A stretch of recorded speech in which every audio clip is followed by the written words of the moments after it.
अस्सलाम वालेकुम viewers, Pakistan live में आपको खुशामदीद कहेंगे। मैं हूं आपकी होस्ट आयशा सलमान और मैं हूं अली डार। आज बहुत सारी खबरें आपके साथ शेयर करेंगे, जिसमें सबसे अहम खबर आज की जो है वो है पेट्रोल प्राइसेस में एक बार फिर बड़ा इजाफा कर दिया गया है। उस पर अवामी रिएक्शन बहुत ज़्यादा रहा, उसकी भी बात करेंगे और क्यों किया गया, बहुत सारी चीज़ें आपको आज बताएंगे। आयशा, क्या क्या स्टोरीज होंगी आज? बिल्कुल, पेट्रोल पर तो हम बात करेंगे ही, और जो अवामी रद्दअमल सामने आ रहा है वो बहुत इंपॉर्टेंट है और एक साथ इतना इजाफा कर दिया गया है। यहाँ सवालात भी कुछ पैदा होते हैं कि ये बात कहाँ तक जाकर रुकेगी, इस पर भी हम बात करेंगे। इसके अलावा जो पाकिस्तान की सियासत में हलचल हो रही है, जिस तरह से बातें हो रही है नवाज शरीफ के वापस आने की, पीपल्स पार्टी और नून लीग ब्लेम गेम कर रही है, उनके भी बयानात का सिलसिला जारी। और कल जो बहुत अहम फैसला सामने आया सुप्रीम कोर्ट की जानिब से, उसके बाद के आफ्टर शॉक्स क्या हो सकते हैं, तमाम तर सिचुएशन पर बात करेंगे। अभी खबर यह है कि एंटी करप्शन ने परवेज़ इलाही को अडियाला जेल से हिरासत में ले लिया है। ज़राए का बताना है कि एंटी करप्शन की जानिब से परवेज़ इलाही को राहदारी रिमांड के लिए FIA कोर्ट में पेश किया गया है। परवेज़ इलाही का एक रोज़ा राहदारी रिमांड मंजूर कर लिया गया है। गुज़श्ता रोज़ जुडिशल कॉम्प्लेक्स में तोड़फोड़ से मुतालिक मुकदमे में ATC अदालत ने जमानत मंजूर की थी। एंटी करप्शन ने परवेज़ इलाही को अडियाला जेल से हिरासत में ले लिया है। तफसीलात जानते हैं आदिल अब्बासी से। आदिल, क्या तफसीलात हैं आपके पास? देखिए, परवेज इलाही की मुश्किलात जो हैं वो कम नहीं हो सकी। उनके वकील के मुताबिक गुज़िश्ता रोज जो उनकी जमानत मंजूर हुई थी, उसके मचलके जो हैं वो जमा नहीं हो सके, जिसके बायस उनकी रिहाई जो है वो नहीं हो सकी थी। और आज जो एंटी करप्शन लाहौर का मुकदमा था, उसमें लाहौर पुलिस आज उन्हें गिरफ्तार करने जो है अडियाला जेल पहुंची। वहां से उन्हें हिरासत में लिया गया और जो ड्यूटी जज हैं FIA के, उनकी अदालत में शाहरुख अर्जुमन जो जज हैं उनकी अदालत में पेश किया गया। परवेज इलाही को वहां से एंटी करप्शन जो मुकदमा था उसमें लाहौर पुलिस ने राहदारी रिमांड की इस्तदा की, जिसे अदालत ने मंजूर करते हुए एक रोज का राहदारी रिमांड जो है वो मंजूर कर लिया है और तिब्बी मुआयना भी करवाने का हुक्म जो है वो जारी कर दिया है अदालत की जानिब से। अब लाहौर पुलिस जो है परवेज इलाही को वहां से लेकर लाहौर के लिए रवाना हो चुकी है।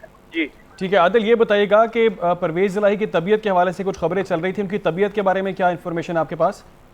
देखिए, जो अदालत है उसकी जानिब से यही कहा गया है कि तिब्बी मुआयना भी परवेज इलाही का इसी लिए करवाया जा रहा है कि उसकी तबीयत के हवाले से जो भी है मालूमात वो सामने आ सके। तिब्बी मुआयना जो है वो करवाया जाएगा।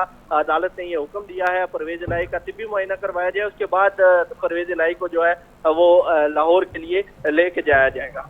जी अच्छा आदिल, ये भी बताएगा कि अब किस केस में उन्हें हिरासत में लिया गया है, क्योंकि बहुत बार उन्होंने जमानतें भी ली हैं अदालतों से और किसी और केस में उनकी गिरफ्तारी डाल दी जाती है। कितने केसेस हैं कुल उन पर? देखिए, गुज़िश्ता रोज जो उनकी जमानत मंजूर हुई थी वो जुडिशल कॉम्प्लेक्स में तोड़ फोड़ का केस था, जिसमें उनकी जमानत मंजूर हुई। और आज लाहौर पुलिस ने एक मुकदमा जो है वो सामने लाया है और एंटी करप्शन का ये मुकदमा है, जिसमें उनकी गिरफ्तारी जो है वो डाली गई है और हिरासत में लिया गया है। अब कुल कितने मुकदमात हैं इस हवाले से कुछ भी कहना कबल वक्त है। एक के बाद एक नया मुकदमा जो है परवेज इलाही के लिए सामने आ जाता है। जैसे ही उनकी जमानत मंजूर होती है उसके बाद एक नया मुकदमा जो है वो सामने आ जाता है। लिहाजा अब उनकी गुज़िश्ता रोज जो जमानत मंजूर हुई थी उसके बाद अब लाहौर पुलिस ने उन्हें गिरफ्तार किया। एक बार पहले भी लाहौर पुलिस ने एंटी करप्शन के मुकदमे में गिरफ्तार किया था, फिर लाहौर हाईकोर्ट ने उनकी जमानत मंजूर की। उसके बाद उन्हें इस्लामाबाद के DC इस्लामाबाद की जाने से 15 रोज के लिए उनका जो ऑर्डर था, 3 MPO का ऑर्डर वो जारी किया गया था। फिर लाहौर से उन्हें इस्लामाबाद मुंतकिल किया गया अडियाला जेल में 3 MPO के ऑर्डर के तहत। ठीक है आदिल सईद अब्बासी, आपने हमें तफसीलन अपडेट किया, अपडेट करने के लिए बहुत शुक्रिया आपका।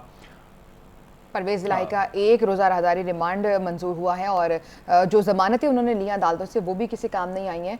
इसके अलावा अली, अवाम की जो दुहाइयाँ हैं वो भी किसी काम नहीं आ रही हैं। एहतजाज किए जाते हैं कि बिजली के बिल कम कर दिए जाएं, वो भी किसी काम नहीं आते। एक बार फिर नया झटका मिला है अवाम को पेट्रोल प्राइसेस की सूरत में।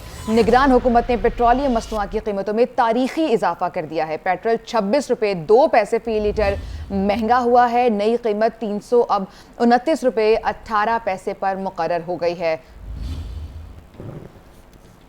निगरान हुकूमत ने आवाम की मुश्किलात दो चंद करने में कोई कसर ना छोड़ी। महंगाई की चक्की में पिसते आवाम पर पेट्रोल बम भी गिरा दिया। निगरान हुकूमत ने पेट्रोल की कीमत में 5-10 नहीं यकदम पूरे 26 रुपए का इजाफा कर दिया, जिसके बाद पेट्रोल की कीमत मुल्क की तारीख की बुलंद तरीन सतह 331 रुपए 39 पैसे फी लीटर पर पहुँच गई है। बात यही खत्म नहीं होती, निगरान हुकूमत ने हाई स्पीड डीजल की कीमत में भी बड़ा इजाफा कर दिया है। 17 रुपए 34 पैसे इजाफे के बाद डीजल की नई कीमत 329 रुपए 18 पैसे पर जा पहुंची है। वजारत खजाना ने पेट्रोल और हाई स्पीड डीजल की कीमत में इजाफे का नोटिफिकेशन जारी करते हुए आवाम की तसल्ली के लिए ये जरूर बताया कि पेट्रोलियम मसनूआत की कीमतों में हालिया इजाफा आलमी मार्केट में कीमतें बढ़ने के पेश नजर किया गया है। तो निगरान हुकूमत ने 45 दिन में पेट्रोलियम मसनूआत की कीमतों में 3 बार इजाफा किया। यूं 1.5 माह में पेट्रोल 58 रुपये फ़ी लीटर महंगा हुआ है, जबकि डीजल की कीमत 55 रुपये लीटर बढ़ा दी गई है। निगरान वज़ीर आज़म के हल्फ उठाने के अगले रोज़ 15 अगस्त को पेट्रोल 17 रुपये और डीजल 20 रुपये महंगा किया गया। उसके बाद 31 अगस्त की रात पेट्रोल की फ़ी लीटर कीमत 14 रुपये 91 पैसे बढ़ाई गई और हाई स्पीड डीजल की फ़ी लीटर कीमत में भी 18 रुपये 44 पैसे इजाफा किया गया। 15 सितंबर की रात पेट्रोल की कीमत में 26 रुपये 2 पैसे का इजाफा हुआ, जबकि डीजल की कीमत में 17 रुपये 34 पैसे इजाफा किया गया है। तो ये सूरत हाल है जी, आपको इससे अपडेट कर रहे हैं कि पेट्रोल एक बार फिर 26 रुपये महंगा कर दिया गया है, जिसके बाद आवाम की जो दुहाइयाँ हैं उनमें मजीद इजाफा हो चुका है। 1.5 माह में ये 58 रुपये फ़ी लीटर का इजाफा हुआ है। हाई स्पीड डीजल 55 रुपये फ़ी लीटर बढ़ा दिया गया है। पेट्रोल एक बार फिर महंगा हो चुका है। डीजल की कीमत में 55 रुपये फ़ी लीटर बढ़ाई जा चुकी है। 15 अगस्त को पेट्रोल 17 रुपये और डीजल 20 रुपये महंगा किया गया था। उसके बाद 31 अगस्त की रात पेट्रोल की फ़ी लीटर कीमत में भी इजाफा कर दिया गया। निगरान हुकूमत ने 45 दिन में 3 बार ये इजाफा किया है। पेट्रोल एक बार फिर महंगा हो चुका है। तेल की कीमतें महदूद सप्लाई की वजह से 2023 में बुलंद तरीन सतह पर पहुंच गई हैं। अमरीकी क्रूड ऑयल की कीमत $90.77 फ़ी बैरल हो गई है, जबकि बरतानवी क्रूड ऑयल की कीमत $93 फ़ी बैरल है। गैर मुल्की मीडिया के मुताबिक तेल की सबसे ज़्यादा पैदावार वाले ममालिक की जानिब से खाम तेल की पैदावार में बार बार कमी करने की वजह से आलमी मार्केट में तेल की कीमतें साल 2023 की बुलंद मसनूआत में मजीद कमी हो जाएगी। ओपेक की रिपोर्ट से जाहिर होता है कि खाम तेल की कीमतों में जारी इजाफे से पेट्रोलियम मसनूआत की कीमतें सोच से कहीं ज्यादा महंगी होने जा रही हैं।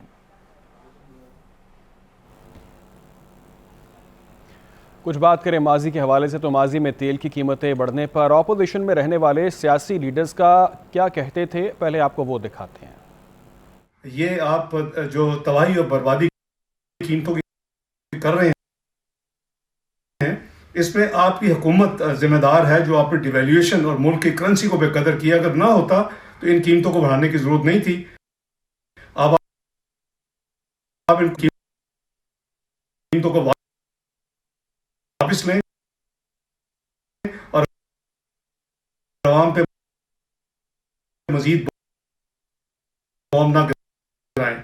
आप इस मुल्क की आवाम और खसूसन जो कम तरीन आमदनी वाले लोग हैं, उनकी जिंदगी को आपने अजीरन कर दिया है। मेरा ख्याल है कि जिस कुछ रहनुमा हैं, मुस्लिम लीग नून के रहनुमा की अभी हम बात कर रहे थे और जो हमने आवाज़ भी सुनाई है, ये मजीद भी आपको बताएंगे कि माजी में कौन से रहनुमा थोड़ा सा पेट्रोल महंगा होने पर क्या बयान देते थे और अब उनकी जानिब से खामोशी क्यों है। ब्रेक लेते हैं, स्टे विद अस।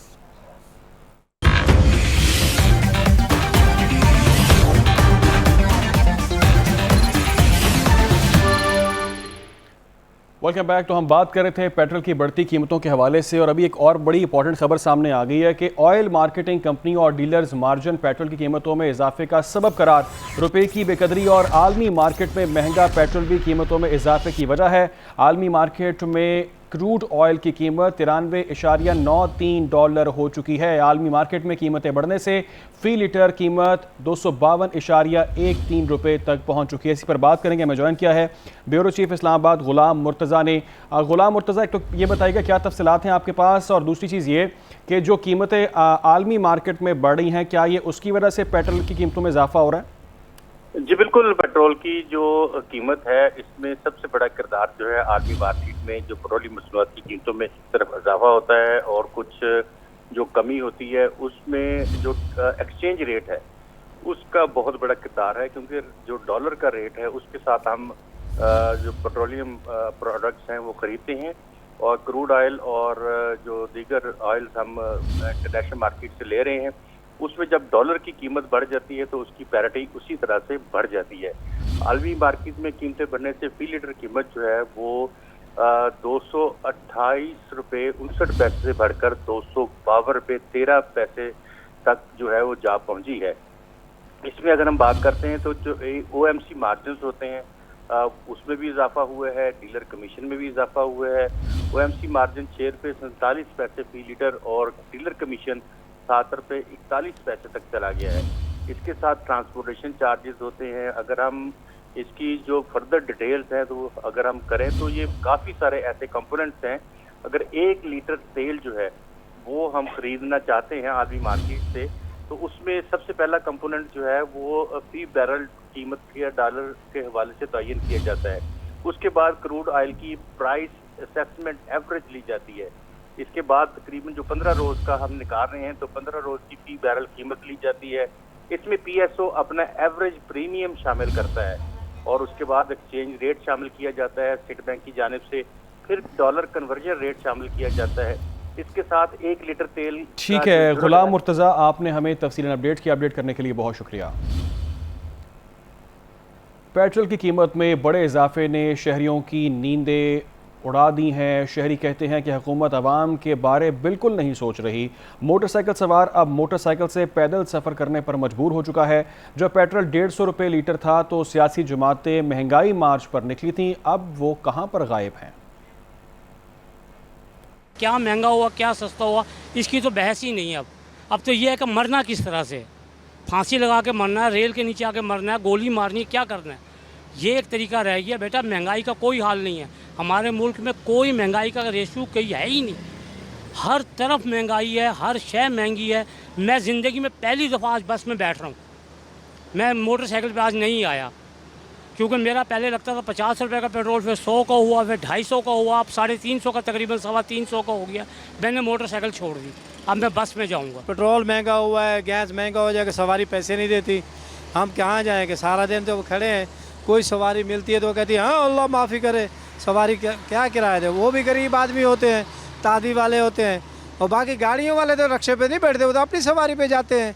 हम लोग खड़े हैं 3-3 4-4 घंटे खड़े हो के, कोई सवारी एक आध मिलती है, वो गैस डलवाते हैं, गैस पूरा होता है, हांडी नहीं पकती। बस गुजारा ही कर रहे हैं, क्या करें? घाटे में सवारी चाह के जाते हैं तो क्या करें? अगर उसको भी ना उठाएं तो फिर जाएं कहाँ?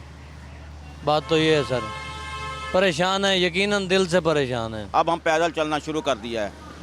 अब हमारे पास यही है कि हम शाहरुख आलम से पैदल आ रहे हैं, कचहरी जाएंगे और यही रास्ता है, और कोई रास्ता नहीं है। अगर पैदल चलेंगे तो एहसास करना चाहिए, पेट्रोल की कीमतें कम होनी चाहिए। ये तो नहीं है कि पेट्रोल बढ़ाते जाएं और आवाम को जो है सवारी इसी सहूलत से निकाल दें। काम है नहीं, हम घर क्या लेके जाएंगे? बैठे हैं फारग, ये सारे रक्शे आपके सामने सारे बैठे हैं, क्या करें? यहाँ कोई सवारी नहीं है। पेट्रोल प्राइस बढ़ने पर आपने अवामी रद्दअमल तो देख लिया, अभी आपको लिए चलेंगे शहर कायद, वहाँ के लोग क्या कहते हैं, उनका क्या रद्दअमल है पेट्रोल प्राइसेस बढ़ने पर, वो देखिए। क्या बाइक खड़ी कर दें, साइकिल ले लें या गधा गाड़ी ले लें, क्योंकि इसके अलावा तो और कोई चारा हुकूमत ने छोड़ा नहीं। पेट्रोल का तो मत पूछो स्टार्ट, मत पूछो तो अच्छा भाई, बड़ा महंगा कर दिया पेट्रोल भाई। तंग आ गए, आवाम तंग आ गई है। ज्यादा गाड़ी ना मेन रोड पे आग लगा दे गाड़ी को। कंपनियों में 60 रुपए का ऑर्डर दे रही है, सही है, 332 रुपए लीटर पेट्रोल होगी, अब क्या बचेगा हमें? पेट्रोल के रेट कम करें, गरीब आवाम मर रही है इनके चक्कर में। और हम तो यही कहेंगे कि पहले से इतना महंगा था, अभी 26 रुपये और बढ़ा है, ठीक है। तो हम तो यही कहेंगे कि जो पेट्रोल हम बाइक में डलवाते हैं 300 का डलवा देते, काम पे आते जाते थे, अभी 350-400 का डलवाना पड़ेगा। फिर जो है ना बाइकों को आग लगाओ, और क्या है, पेट्रोल तो डलवाना ही है, गाड़ियों में आओ जाओ, गाड़ियों का किराया भी इतना महंगा हो गया है, अभी क्या कर सकते हैं। जिन्होंने ये पेट्रोल महंगा किया है, गरीब लोगों का ख्याल करे, ये मुल्क के बारे में नहीं सोचते हैं। इसी पर मजीद बात कर लेते हैं। हमारे साथ टेलीफोन लाइन पर मौजूद है माहिर मईशत खाकान नजीब साहब। अस्सलाम वालेकुम खाकान साहब, बहुत शुक्रिया आपके वक्त का। खाकान साहब, कल रात के अंधेरे में जो निगरान गवर्नमेंट ने पेट्रोल बम गिरा दिया है, आप क्या समझते हैं इसके पीछे क्या वजूहात हैं? क्या इसके अलावा कोई और ऑप्शन नहीं थी उनके पास? बिस्मिल्लाहिर्रहमानिर्रहीम। एक तो ये है कि आपके जो सारे रिपोर्टर्स जिन्होंने कवर किया और जो हमने गुफ्तगू सुनी सारे पाकिस्तान के शहरों से, इसमें कोई शक नहीं है कि इस वक्त ये लोगों के लिए एक इंतहाई, शायद अगर ये भी हम कहें कि टफेस्ट टाइम है इन टर्म्स ऑफ जो कीमतों का बढ़ना है। और ये पिछले 12, 14, 18, 20 माह से कंसिस्टेंटली चूँकि कीमतों में इजाफा हो रहा है, चाहे वो एनर्जी की हो, चाहे वो फूड की हो, चाहे वो जो अशिया वो रोज़ इस्तेमाल करते हैं, सीमेंट हो गया, गाड़ियाँ हो गई। सो ये बहुत बड़ा बोझ जो है वो लोगों पर पड़ा है। साइकिल, मोटरसाइकिल, हर चीज़ जो है, इसको हमें इस चीज़ को बहुत कॉन्शियसली डील करना। खाकान साहब, बोझ तो वाकई पड़ा है। ये पूछना चाह रहे हैं आपसे कि इसके पीछे क्या वजूहात हैं? क्या आलमी मंडी में तेल की कीमतें बढ़ी हैं? क्या सिर्फ ये एक वजह हो सकती है, या फिर अब गवर्नमेंट का ये प्लान है कि अब 1 लीटर पेट्रोल पर भी आवाम से सेल्स टैक्स लिया जाएगा और इस मद में बढ़ाया गया है पेट्रोल की कीमत को?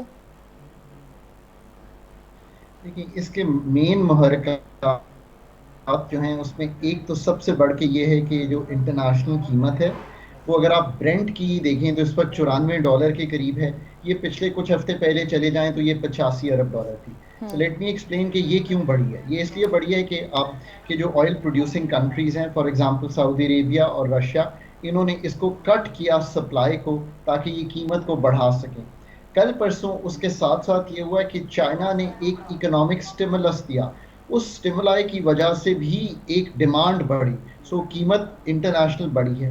आपके रुपए की कदर आपको खुद मालूम है, ये तो अब सारा पाकिस्तान जानता है, बहुत वीक हुई। सो जो इंटरनेशनल इंपोर्टेड पेट्रोलियम प्रोडक्ट्स थी उनकी जो प्राइस है वो आपके लिए उससे भी ज़्यादा बढ़ गई जो इंटरनेशनल कीमत बढ़ी थी।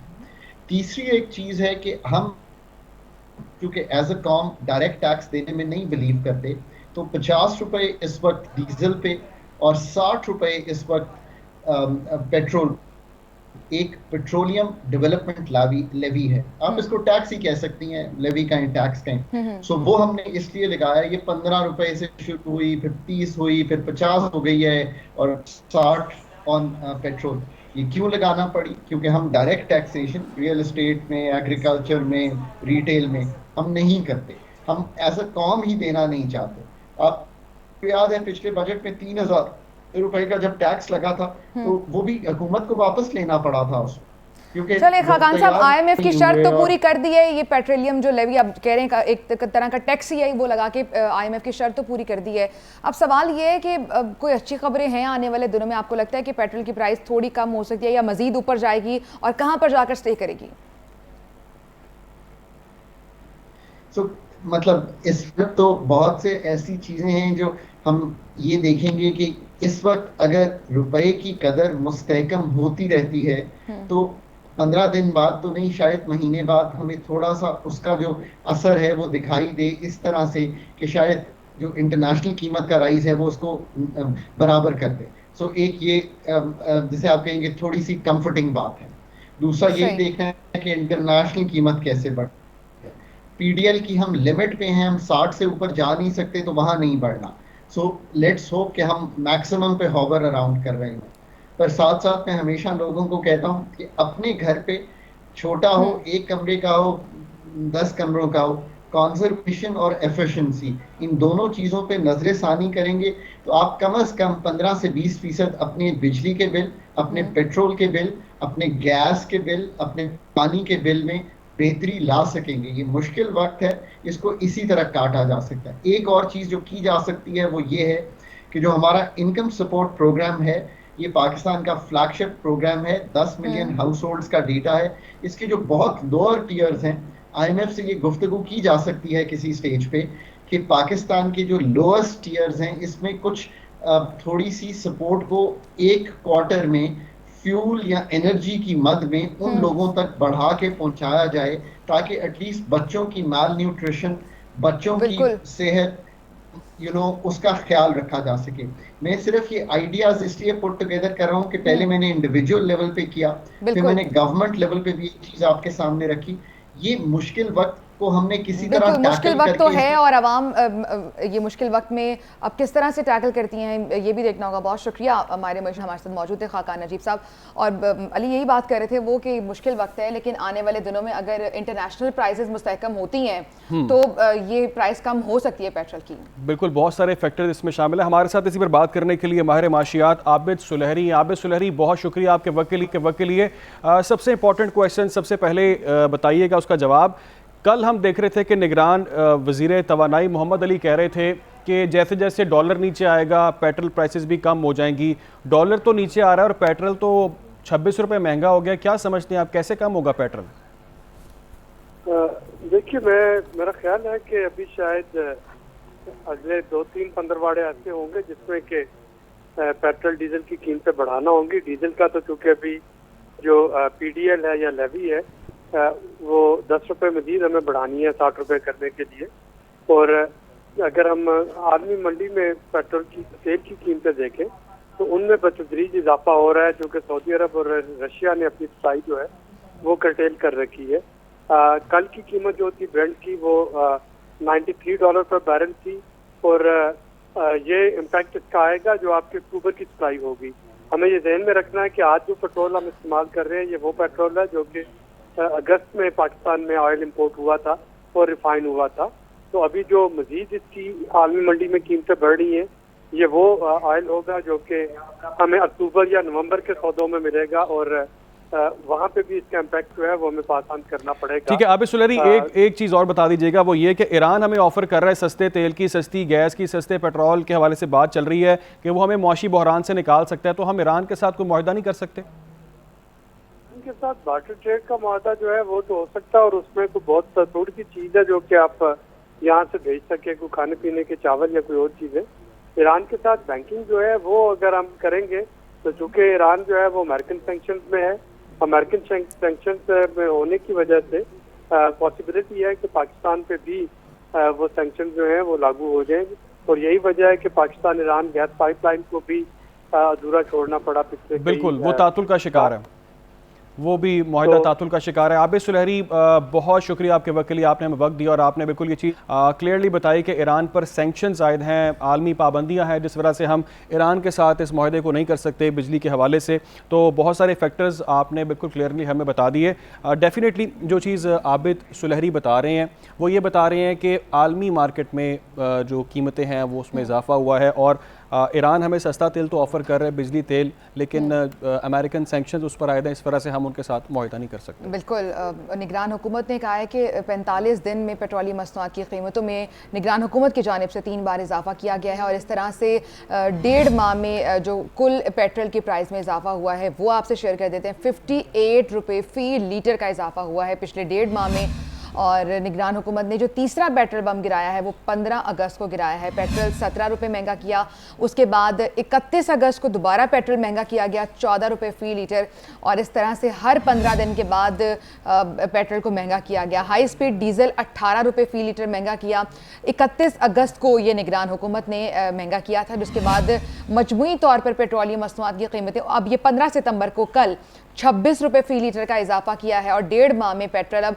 58 रुपये फ़ी लीटर महंगा हुआ है।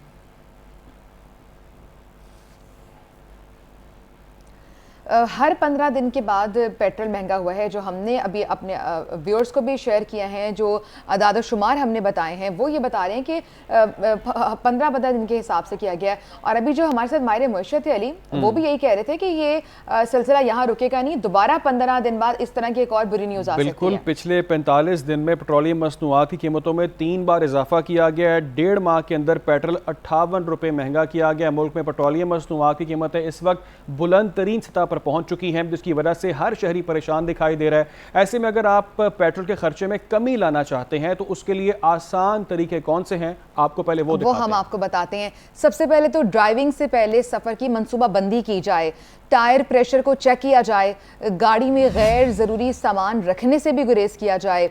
ये वो मनसूबाबंदी है जो आप कर सकते हैं। और उसके अलावा आप अपनी रफ्तार का ख्याल रख सकते हैं कि स्पीड पर आप गाड़ी चला रहे हैं, ब्रेक लगाने की बजाय आप रफ्तार कम करने को तरजीह दें ताकि आपको बार बार ब्रेक ना लगानी पड़े। एयर कंडीशंस का इस्तेमाल सिर्फ मखसूस जगहों पर करें जहां आपको लगता है उसके बगैर नहीं मुमकिन होगा।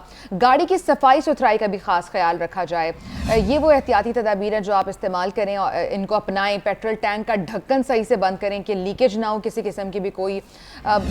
उसके अलावा जब गाड़ी रोकें तो इंजन को फौरी तौर पर बंद कर दें। मज़ीद ये कि जिस हद तक मुमकिन हो आखिरी गियर में गाड़ी चलाई जाए। ये वो चीज़ें हैं, महफूज तरीके से ड्राइविंग भी करें। ये वो चीज़ें हैं जो आप अपना कर पेट्रोल कंजम्पशन को किसी सूरत कम कर सकते हैं। और इससे भी बढ़कर ये कि अब तो ये भी सोशल मीडिया पर भी ट्रेंड चल रहे हैं कि गाड़ी बेचकर हम लोग साइकिल लेने लगे हैं। बिल्कुल, वॉक करनी चाहिए, साइकिल चलानी चाहिए, बल्कि छोटी छोटी चीज़ें गवर्नमेंट का अच्छा प्लान है लोगों को। इसकी मैं कह रहा था कि छोटी छोटी एहतियातें हमें करनी चाहिए, जिसके बाद डेफिनेटली इस पर बहुत फ़र्क पड़ सकता है। एक ब्रेक लेते हैं, उसके बाद वापस आते हैं। Stay with us.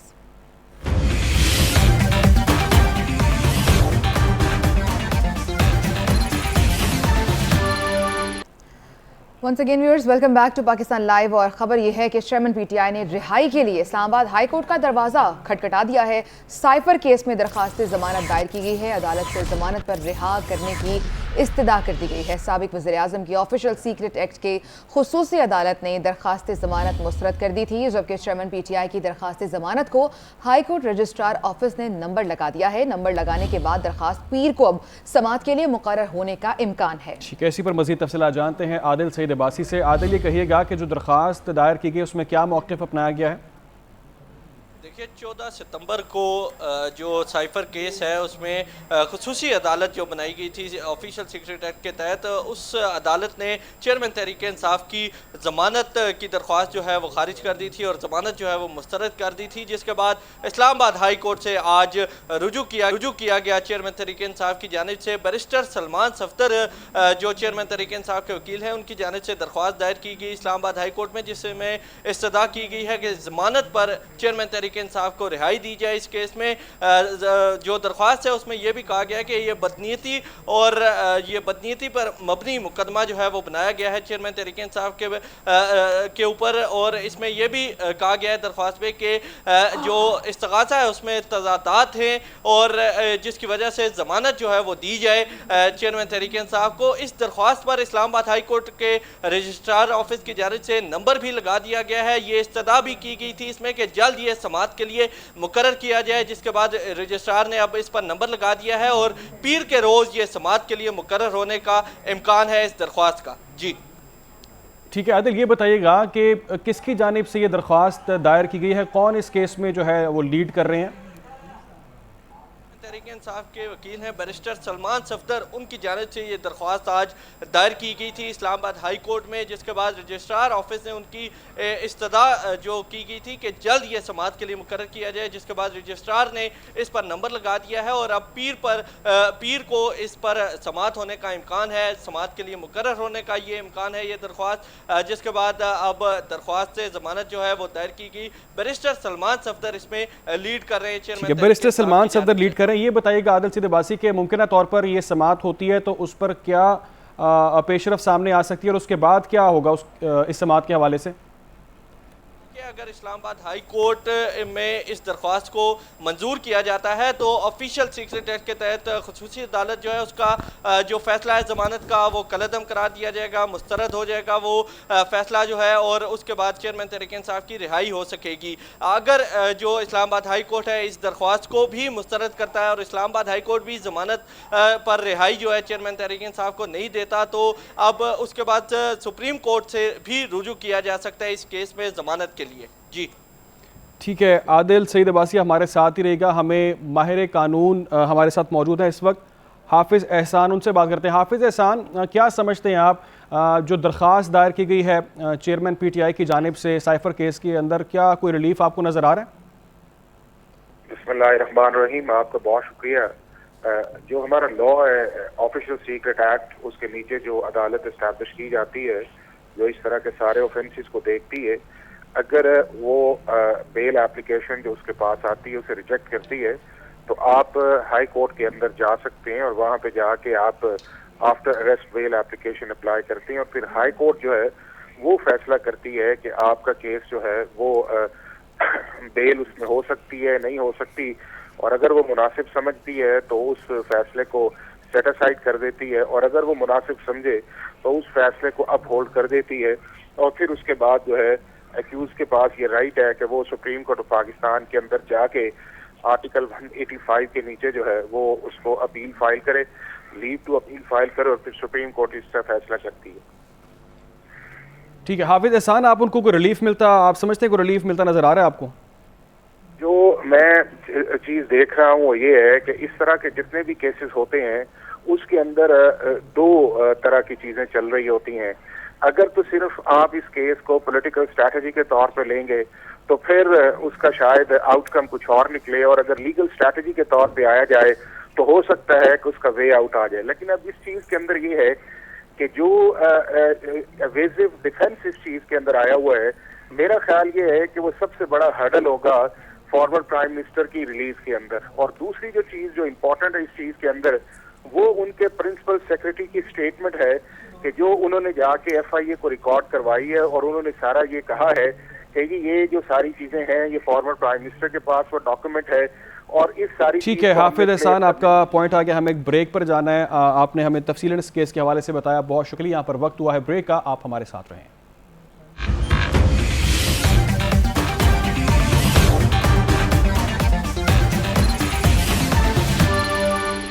Once again viewers, welcome back to Pakistan live. और सियासी मंजरनामे से कुछ खबरें शामिल करें तो पाकिस्तान पीपल्स पार्टी के रहनुमाओं की जानिब से कुछ गुफ्तगू की जा रही है। सियासी इंजीनियरिंग के बगैर फैसले किए जाएं लेवल प्लेइंग फील्ड की, वो बार बार बात कर रहे हैं और मुतालिबा कर रहे हैं कि लेवल प्लेइंग फील्ड दी जाए। कोई वोट को इज्जत दो के नारे से भागा तो हमारा इसमें क्या कसूर है? किसी का नजरिया कभी वोट को इज्जत दो था, आज कुछ और है। हमें कहा गया कि सियासी पुख्तगी का मुजाहरा किया जाए, पुख्तगी का मुजाहरा किया तो आपकी हुकूमत बनी। फैसल करीम कुंडी की जानिब से गुफ्तगू की गई और नदीम अफजल चंद दीगर रहनुमाओं के साथ लाहौर में प्रेस कॉन्फ्रेंस कर रहे थे। उन्होंने कहा कि कभी किसी का नजरिया वोट को इज्जत दो था, लेकिन आज कुछ और है। आज कहते हैं कि इस मुल्क में फ्री एंड फेयर इलेक्शन होना चाहिए। आज भी हमारी डिमांड यही है कि इलेक्शन कमीशन इलेक्शन की तारीख देने में क्यों कतरा रही है? आपने शेड्यूल तो दे दिया कि डिलिमिटेशन हो जाएगी 2 नवंबर 30 नवंबर तक। अब अगर कोई अपने वोट को इज्जत दो के नज़रिए से भागा है तो इसमें हमारा क्या कसूर है? अब अगर कोई, हम तो यही कहते हैं कि इलेक्शन हो और इस्लामी जमहूरी इत्तेहाद की तर्ज पे ना हो, 9 सितारे फिर ना इकट्ठे किए जाए। हम लेवल प्लेइंग फील्ड की बात करते हैं तो उसका मतलब है कि तमाम सियासी जमातों के लिए एक जैसा माहौल हो। इसमें कौन सा काबिल इतराज़ हमारा मुतालबा है हमारे चेयरमैन का या हमारी पार्टी का? तो मेरे ख्याल में बहुत सारे हमारे सियासी साबका इत्तेहादी जो हमारे हुकूमती इत्तेहादी तो हो सकते हैं, कभी हमारे नज़रियाती इत्तेहादी ना वो थे ना होंगे। तो मेरे ख्याल में क्योंकि अब हुकूमत तो रही नहीं, तो थोड़ा सा जब कोई अपने नज़रिए से भागा है तो हम तो अपने नज़रिए से नहीं भागे। एक तरफ तो पीपल्स पार्टी तहफ़्फ़ुज़ात का इजहार कर रही है, साथ लीग पर भी तनकीद कर रही है। दूसरी जानिब नून लीग की चीफ ऑर्गेनाइज़र मरीम नवाज़ का लंदन यात्रा का प्लान है। मरीम नवाज़ की पीर को लंदन रवानगी मुतवक्के है। कायद नून लीग नवाज शरीफ से अहम मुलाकात वो करने जा रही हैं। मौजूदा सियासी और आइनी मामलात पर भी वो मुशावरत करेंगी। नवाज शरीफ के इस्तकबालिया प्लान के हवाले से भी ब्रीफिंग देंगी, जबकि नवाज शरीफ की वतन वापसी के प्लान को हतमी शक्ल के हवाले से भी मुशावरत की जाएगी।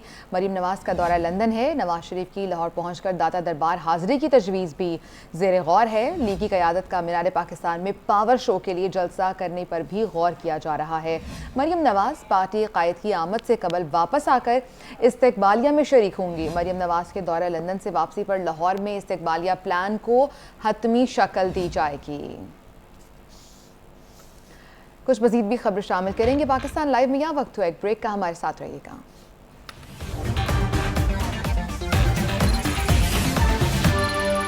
तो सबसे पहले जो बात हम कर रहे हैं वो है पेट्रोल प्राइसेस के हवाले से। आवाम की दुहाइयाँ किसी काम नहीं आ रही। एक ही झटके में पेट्रोल 26 रुपये फ़ी लीटर महंगा कर दिया गया है। पेट्रोल की कीमत मुल्क की तारीख की बुलंद तरीन सतह पर पहुँच चुकी है। निगरान हुकूमत ने पेट्रोलियम मसनूआत की कीमतों में तारीखी इजाफा कर दिया। पेट्रोल 26 रुपये 2 पैसे फ़ी लीटर महंगा किया जा चुका है। जी हाँ, एक ही झटके में पेट्रोल 26 रुपये फ़ी लीटर महंगा कर दिया गया है। उसके बाद अब पेट्रोल की नई कीमत 331.38 रुपये फी लीटर मुकर्रर हो गई है। 331 रुपये में पेट्रोल इस वक्त दस्तयाब है। हाई स्पीड डीजल 17 रुपये 34 पैसे फी लीटर महंगा हुआ है। बात करें निगरान हुकूमत की, तो निगरान हुकूमत ने 45 दिन में पेट्रोलियम मसनूआत की कीमतों में 3 बार इजाफा किया। यूँ 1.5 माह में पेट्रोल 58 रुपये फ़ी लीटर महंगा हुआ, जबकि डीजल की कीमत 55 रुपये फ़ी लीटर बढ़ाई गई है। 15 अगस्त को पेट्रोल 17 रुपये और डीजल 20 रुपये महंगा हुआ। 31 अगस्त को पेट्रोल की फ़ी लीटर कीमत 14 रुपये 91 पैसे बढ़ाई गई। हाई स्पीड डीजल की कीमत में 18 रुपये 44 पैसे इजाफा किया गया। इसके अलावा 15 सितंबर की रात पेट्रोल की कीमत में 26 रुपये 2 पैसे का इजाफा देखने में आया। डीजल की कीमत में 17 रुपये 34 पैसे का इजाफा किया गया है। निगरान हुकूमत का तीसरा पेट्रोल बम है ये। उधर पाकिस्तान के हमसाया ममालिक में किस कीमत पर पेट्रोल फ़रोख्त हो रहा है, इस पर कुछ बात करते हैं। पाकिस्तान में पेट्रोलियम मसनूआत की कीमतों से मुताल्लिक तकाबली जायज़ा बारे में आपको आगाह करें तो दिल्ली में 1 लीटर पेट्रोल की कीमत 97 रुपये भारतीय रुपये है, जबकि पाकिस्तानी कीमत 346 रुपये फ़ी लीटर बनती है। श्रीलंका में पेट्रोल 248 रुपये फ़ी लीटर में फ़रोख्त हो रहा है। पाकिस्तानी कीमत 320 रुपये फ़ी लीटर है। बांग्लादेश की बात करें तो बांग्लादेश में पेट्रोल 125 टका फ़ी लीटर में दस्तयाब है। पाकिस्तानी रुपए के हिसाब से यह कीमत 338 रुपये फ़ी लीटर बनती है। काबुल में पेट्रोल की कीमत 78 अफ़गानी फ़ी लीटर है और पाकिस्तानी रुपए के हिसाब से यह कीमत बनती है 293 रुपये। सऊदी अरब की बात करें तो सऊदी अरब में पेट्रोल की कीमत 2.18 रियाल है। पाकिस्तानी रुपयों में ये बनता है 172 रुपये फ़ी लीटर। तेल की कीमतें महदूद सप्लाई की वजह से 2023 में बुलंद तरीन सतह पर पहुंच गई हैं। अमरीकी क्रूड ऑयल की कीमत 90.77 डॉलर फ़ी बैरल हो गई है, जबकि बरतानवी क्रूड ऑयल की कीमत 93.93 डॉलर फ़ी बैरल है। गैर मुल्की मीडिया के मुताबिक तेल की सबसे ज़्यादा पैदावार वाले ममालिक की जानिब से खाम तेल की पैदावार में बार बार कमी करने की वजह से आलमी मार्केट में तेल की कीमतें साल 2023 की बुलंद तरीन सतह पर पहुँच गई हैं। सऊदी अरब और रूस के तेल की पैदावार में कमी के फैसले से मार्केट में पेट्रोलियम मसनूआत में मजीद कमी हो जाएगी। ओपेक की रिपोर्ट से ये जाहिर होता है कि खाम तेल की कीमतों में जारी इजाफे से पेट्रोलियम मसनूआत की कीमतें सोच से कहीं ज़्यादा महंगी होने जा रही हैं। माजी में तेल की कीमतें बढ़ने पर ऑपोजिशन में रहने वाले सियासी लीडर्स क्या मौक़िफ़ अपनाते थे, आपको वो दिखाते हैं। ये आप जो तबाही और बर्बादी कीमतों की कर रहे हैं, इसमें आपकी हुकूमत जिम्मेदार है जो आपने डिवैल्यूएशन और मुल्क की करेंसी को बेकदर किया। अगर ना होता तो इन कीमतों को बढ़ाने की ज़रूरत नहीं थी। अब आप इन कीमतों को वापस लें और आवाम पे मजीद बॉम्ब ना गिराएं। आप इस मुल्क की आवाम और ख़ुसूसन जो कम तरीन आमदनी वाले लोग हैं उनकी ज़िंदगी को आपने अजीरन कर दिया है। मेरा ख्याल है कि जिस तरह इसने अवाम को कहा था कि सुकून सिर्फ कब्र में है, अब उसको ये कह देना चाहिए कि जिनके पास गाड़ी है वो भी साइकिल खरीद लें, जिनके पास मोटरसाइकिल है वो भी साइकिल खरीद लें, इसलिए कि उनको फिर तेल की कीमतें बढ़ने से फर्क नहीं पड़ेगा। जिसकी रोज की जो आमदनी है उसको अपने बच्चों को रोटी भी खिलानी है, उसने अपने बच्चों की स्कूल की फीसें भी देनी है, उसने अपनी मोटरसाइकिल या गाड़ी या रिक्शा या जो भी है उसमें उसने पेट्रोल भी डलवाना है। पेट्रोल की कीमत जो है वो बढ़ाएंगे कि यूक्रेन के और यूरोप में और जो टेंशन बनी हुई है अमेरिका में, उसकी वजह से इंटरनेशनल प्राइस है तेल की वो शूट अप हो गई है। अब उसमें हम कितनी देर जो है वो रोक सकते हैं। हमारे यहाँ तो बिलियंस ऑफ रुपीस हमारे पास तो है नहीं जो कि हम जो है रोजाना इसमें दे सकें, तो जाहिर है कीमतें बढ़ेंगी। कि इस तरीके से हम नहीं कर सकते कि ये पेट्रोलियम प्राइसेस आर्टिफिशियली लो रखें। अगर वो बढ़ रही हैं तो हमें वो पास ऑन करनी पड़ेंगी। इस दफ़ा हम थोड़ा सा हमने पॉपुलिस्ट डिसीजन ज़रूर लिया, लेकिन ये ज़्यादा देर चलेगा नहीं, तो ये हमारे पे प्रेशर आएगा। तो अभी तो हमारे पास गुंजाइश ही नहीं रहेगी ना कि अगर इसको ना करना पास ऑन, तो वो हमें अब करना पड़ेगा।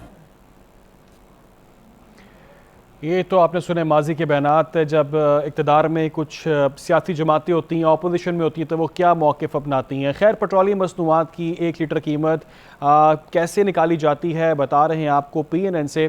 सबसे पहले आलमी मार्केट की फ़ी बैरल कीमत का डॉलर में तयन किया जाता है। आलमी मंडी से क्रूड की प्राइस एवरेज ली जाती है यकम और 15 तारीख की फ़ी बैरल कीमत ली जाती है। इस रकम में PSO का एवरेज प्रीमियम शामिल किया जाता है। स्टेट बैंक का एक्सचेंज रेट शामिल किया जाता है। इसके अलावा डॉलर कन्वर्जन रेट शामिल किया जाता है। 1 लीटर तेल का यूनिट रेट भी निकाला जाता है। PSO अपने अखराजात शामिल करता है। इसी पर मज़ीद तफसीला जानते हैं। हमें ज्वाइन किया ब्यूरो चीफ इस्लामाबाद गुलाम मुर्तज़ा ने। जी गुलाम मुर्तज़ा। जी बिल्कुल, जिस तरह से आपने बताया है कि PSO अपने अखराजात शामिल करता है और उसके बाद तेल की तब्दील के दौरान समुद्र में कोई नुकसान हो तो वो शामिल किया जाता है। एक्सचेंज एडजस्टमेंट शामिल की जाती है और अगले मरहला में इम्पोर्ट पैरिटी प्राइस शामिल की जाती है। 3 लीटर एक्स रिफाइनरी कीमत जब निकल आती है तो उसके ऊपर PSO अपनी इम्पोर्ट लोकल परचेज का तयन करता है और इसका तयन करने के बाद 3 लीटर कीमत निकलती है। इसमें इनलैंड फ्रेट इक्वलाइजेशन मार्जिन शामिल किया जाता है और डिस्ट्रीब्यूशन मार्जिन शामिल किया जाता है। डीजल मार्जिन इसके बाद होता है और उसके बाद 1 लीटर की लेवी और स्टेट टैक्स से पहले की कीमत का तयन होता है। फिर इसमें PDL जो कि 60 रुपये फी लीटर के हिसाब से इस मरतबा शामिल किया गया है वो शामिल किया जाता है और सेल टैक्स जो है वो शामिल किया जाता है।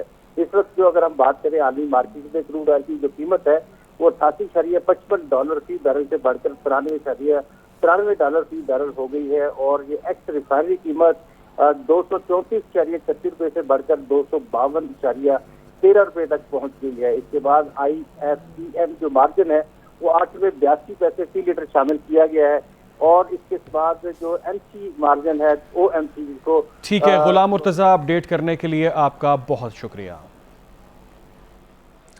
दूसरी जानिब जमात इस्लामी ने पेट्रोलियम मसनूआत की कीमतों में हालिया इजाफे को मुस्तरद कर दिया है। एहतजाजी तहरीक चलाने का ऐलान भी कर दिया है। चारों सूबों में गवर्नर हाउसेस के बाहर अवामी धरने दिए जाएंगे। सिराजुल हक कहते हैं कि हुकूमत ने IMF के कहने पर पेट्रोलियम की कीमतें बढ़ाकर अवाम का जीना मुश्किल बना दिया है। अवाम मौत का इंतजार करने के बजाय घरों से निकलें और हमारी तहरीक का हिस्सा बने। मजीद बहुत सी खबरें आपको बताएंगे लेकिन इस ब्रेक के बाद।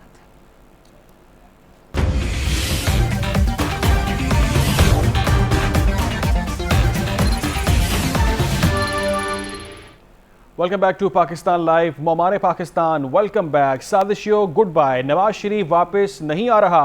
पाकिस्तान की खुशहाली का दौर वापस आ रहा है। नवाज शरीफ को माइनस करने वाले खुद माइनस हो चुके हैं। चीफ ऑर्गेनाइजर मरियम नवाज का खैबर पख्तूनख्वा में पार्टी विंग के मुशावरती इजलास से खिताब। उन्होंने कहा नवाज शरीफ को माइनस करते करते पाकिस्तान की तरक्की माइनस हो गई है। 2016 में आवाम से तरक्की महंगाई में कमी छीन ली गई। मरियम नवाज गुफ्तगू करी थी। उन्होंने कहा कि हमारे पाकिस्तान वेलकम बैक और साजिशों को उन्होंने बोला गुड बाय। मरियम नवाज ने ये गुफ्तगू की है। उन्होंने कहा है कि नवाज शरीफ वापस नहीं आ रहे बल्कि पाकिस्तान की खुशहाली का दौर वापस आ रहा है। मरियम नवाज इस्लामाबाद में मौजूद हैं और वो पार्टी ऑर्गेनाइजर से मुलाकातें भी कर रही हैं। उन्होंने खिताब किया पार्टी रहनुमाओं से, कारकुनान से, जिसमें उन्होंने कहा है कि नवाज शरीफ को माइनस करते करते पाकिस्तान की तरक्की ही माइनस हो गई है। मरियम नवाज ने कहा कि नवाज शरीफ का पैगाम पाकिस्तान की तरक्की है, महंगाई से आवाम को निजात दिलाना होगी। नुमाइंदे खुसूसी सिद्दीक साजिद हमारे साथ मौजूद हैं, डिटेल्स उनसे लेंगे। सिद्दीक बताइएगा, मरियम नवाज इस वक्त इस्लामाबाद में मौजूद हैं, क्या मसरूफियात हैं उनकी? जी, मरियम नवाज इस वक्त जो गिलगित आज़ाद कश्मीर और इस्लामाबाद रावलपिंडी की तंजीमें हैं उनके इजलास की सदारत कर रही हैं। इससे पहले उन्होंने खैबर पख्तूनख्वा की जो तंजीम है उसके शुरा से खिताब किया था और उस खिताब में मरियम नवाज शरीफ ने ये कहा कि हमारे पाकिस्तान वेलकम बैक। साजियों को अब हम गुड बाय कहते हैं। साथ ही साथ मरियम नवाज शरीफ ने कहा कि नवाज शरीफ वापस नहीं आ रहा बल्कि पाकिस्तान की खुशहाली का दौर जो है वो वापस आ रहा है और जो नवाज शरीफ को माइनस करना चाहते थे वो खुद माइनस हो चुके हैं और नवाज शरीफ को माइनस करते करते पाकिस्तान की जो तरक्की है वो माइनस हो गई। और नवाज शरीफ का पैगाम यही था कि पाकिस्तान की तरक्की और महंगाई से अवाम को निजात दिलाना है। नवाज शरीफ ने बहादुरी और साबित कदमी से सियासी इंतकाम का मुकाबला किया और सुरखरू हुए और महंगाई से जो अवाम को महंगाई से नवाज शरीफ ने बचाया था इसकी खिदमत की उन्हें सजा दी गई और 2016 में अवाम से तरक्की महंगाई में कमी भी छीन ली गई। उन्होंने कहा कि ये साजिश नहीं चाहते थे कि पाकिस्तान माशी तौर पर मजबूत हो, अवाम महंगाई की गुलामी से आज़ाद हो, लेकिन अब 21 अक्टूबर ऐलान है कि अवाम की तकलीफ के दिन खत्म होने वाले हैं और 21 अक्टूबर को गरीबों के अच्छा सिद्दीक, इस इजलास की अंदरूनी कहानी बताइएगा। मरीम नवाज जो मुलाकातें कर रही हैं, जो वहाँ पर पार्टी रहनुमा मौजूद हैं, क्या उनको हिदायत दी जा रही हैं किस तरह से नवाज शरीफ का इस्तकबाल करना है? जी बिल्कुल, और उन्होंने कहा कि हर तंजीम न सिर्फ बढ़ चढ़कर अपने कायद के वापसी के इस्तकबाल के लिए हिस्सा ले, बल्कि उन्होंने कहा कि जो हर तंजीम के शहर में ओहदेदारान है, हर जो ओहदेदार है वो कम अज कम 100 से 200 बंदा जो है वो लेकर लाहौर जो है वो उस दिन पहुंचे, और जो मुकामी MPs MNAs है उनको भी उन्होंने 1000 से लेकर 2000 तक का जो टारगेट है वो दिया है। और उन्होंने कहा कि इस हवाले से जो पार्टी के अंदर या तंजीम के अंदर जो छोटे मोटे इख्तलाफात हैं उनको छोटे मोटे इख्तलाफात हैं उन्हें भुलाया जाए। बहुत शुक्रिया सिद्दीक साजिद। एक तरफ तो मरीम नवाज पार्टी कारकुनान से रहनुमाओं से मुलाकातें करी हैं, दूसरी जानिब उनका लंदन यात्रा का भी प्लान है। मरीम नवाज की पीर को लंदन रवानगी मुतवक्के है। कायद नून लीग नवाज शरीफ से उन्होंने यहाँ मुलाकात करनी है। मौजूदा सियासी और आइनी मामलात पर भी मुशावरत की जाएगी। नवाज शरीफ के इस्तकबालिया प्लान के हवाले से ब्रीफिंग देंगी। नवाज शरीफ की वतन वापसी के प्लान को हतमी शक्ल के हवाले से मुशावरत की जाएगी। नवाज शरीफ की लाहौर पहुंचकर दाता दरबार हाजिरी की तजवीज़ ज़ेर गौर। लीगी क़यादत का मीनार पाकिस्तान में पावर शो के लिए जलसा करने पर भी गौर। मरीम नवाज पार्टी कायद की आमद से कबल वापस आकर इस्तकबालिया में शरीक होंगी। मरीम नवाज के दौरा लंदन से वापसी पर लाहौर में इस्तकबालिया प्लान को हतमी शक्ल दी जाएगी। दूसरी जानिब पाकिस्तान पीपल्स पार्टी के रहनुमा कहते हैं कि सियासी इंजीनियरिंग के बगैर फैसले किए जाएं। लेवल प्लेइंग फील्ड का मुतालबा कर रहे हैं। कोई वोट को इज्जत दो के नारे से भागा तो हमारा इसमें क्या कसूर है? किसी का नज़रिया कभी वोट को इज्जत दो था, आज कुछ और है। हमें कहा गया कि सियासी पुख्तगी का मुजाहरा किया जाए। पुख्तगी का मुजाहरा किया तो आपकी हुकूमत बनी। फैसल करीम कुंडी और नतीम अफजल चंद दीगर रहनुमाओं के साथ लाहौर में प्रेस कॉन्फ्रेंस कर रहे थे। उन्होंने क्या कहा, आपको सुनवाते हैं। कहते हैं कि इस मुल्क में फ्री एंड फेयर इलेक्शन होना चाहिए। आज भी हमारी डिमांड यही है कि इलेक्शन कमीशन इलेक्शन की तारीख देने में क्यों कतरा रही है। आपने शेड्यूल तो दे दिया कि डिलिमिटेशन हो जाएगी 2 नवंबर 30 नवंबर तक। अब अगर कोई अपने वोट को इज्जत दो के नज़रिए से भागा है तो इसमें हमारा क्या कसूर है। अब अगर कोई, हम तो यही कहते हैं कि इलेक्शन हो और इस्लामी जमहूरी इत्तेहाद की तर्ज पे ना हो, 9 सितारे फिर ना इकट्ठे किए जाए। हम लेवल प्लेइंग फील्ड की बात करते हैं तो उसका मतलब है कि तमाम सियासी जमातों के लिए एक जैसा माहौल हो। इसमें कौन सा काबिल इतराज़ हमारा मुतालबा है हमारे चेयरमैन का या हमारी पार्टी का? तो मेरे ख्याल में बहुत सारे हमारे सियासी साबका इत्तेहादी जो हमारे हुकूमती इत्तेहादी तो हो सकते हैं, कभी हमारे नज़रियाती इत्तेहादी ना वो थे ना होंगे। तो मेरे ख्याल में क्योंकि अब हुकूमत तो रही नहीं, तो थोड़ा सा जब कोई अपने नज़रिए से भागा है तो हम तो अपने नज़रिए से नहीं भागे। तो पीपल्स पार्टी और नून लीग में भी लफ्जी गोलाबारी शुरू हो गई है। पीपल्स पार्टी और मुस्लिम लीग नून के रहनुमा ट्विटर यानी कि एक्स पर ऑन फायर नजर आए। ख्वाजा साद रफीक और शर्जील मेमन की लफ्जी गोलाबारी। ख्वाजा साद रफीक ने कहा, सिंध में MQM JUI और मुस्लिम लीग नून मिलकर अच्छा इलेक्शन लड़ सकते हैं। यही सूरत हाल रही तो अपना अपना इलेक्शन लड़ेंगे। Tata bye, see you soon. Sharjeel Memon ने जवाब दिया, आपका बहुत बहुत शुक्रिया, हम इसके लिए तैयार हैं। और ये वो ट्वीट्स हैं जो आप अपनी स्क्रीन पर देख सकते हैं। पीपल्स पार्टी और मुस्लिम लीग नून के रहनुमा ट्विटर पर यानी कि एक्स पर एक दूसरे पर लफ्जी गोलाबारी करते नजर आ रहे हैं। ख्वाजा साद रफीक और शर्जील इनाम मेमन के दरमियान ट्विटर पर ये एक जुमलों का तबादला हुआ जिसमें एक दूसरे पर लफ्जी गोलाबारी उनकी जानिब से की गई है। इसी तरह बिलावल भुट्टो जरदारी ने भी बयान दिया लेवल प्लेइंग फील्ड का और फौरी इलेक्शन का मुतालबा किया। वो कहते हैं कि आप हमारी फिक्र ना करें, हम मुश्किलात से निकलने के आदी हो चुके हैं। उन्होंने क्या कहा, आपको वो दिखाते हैं।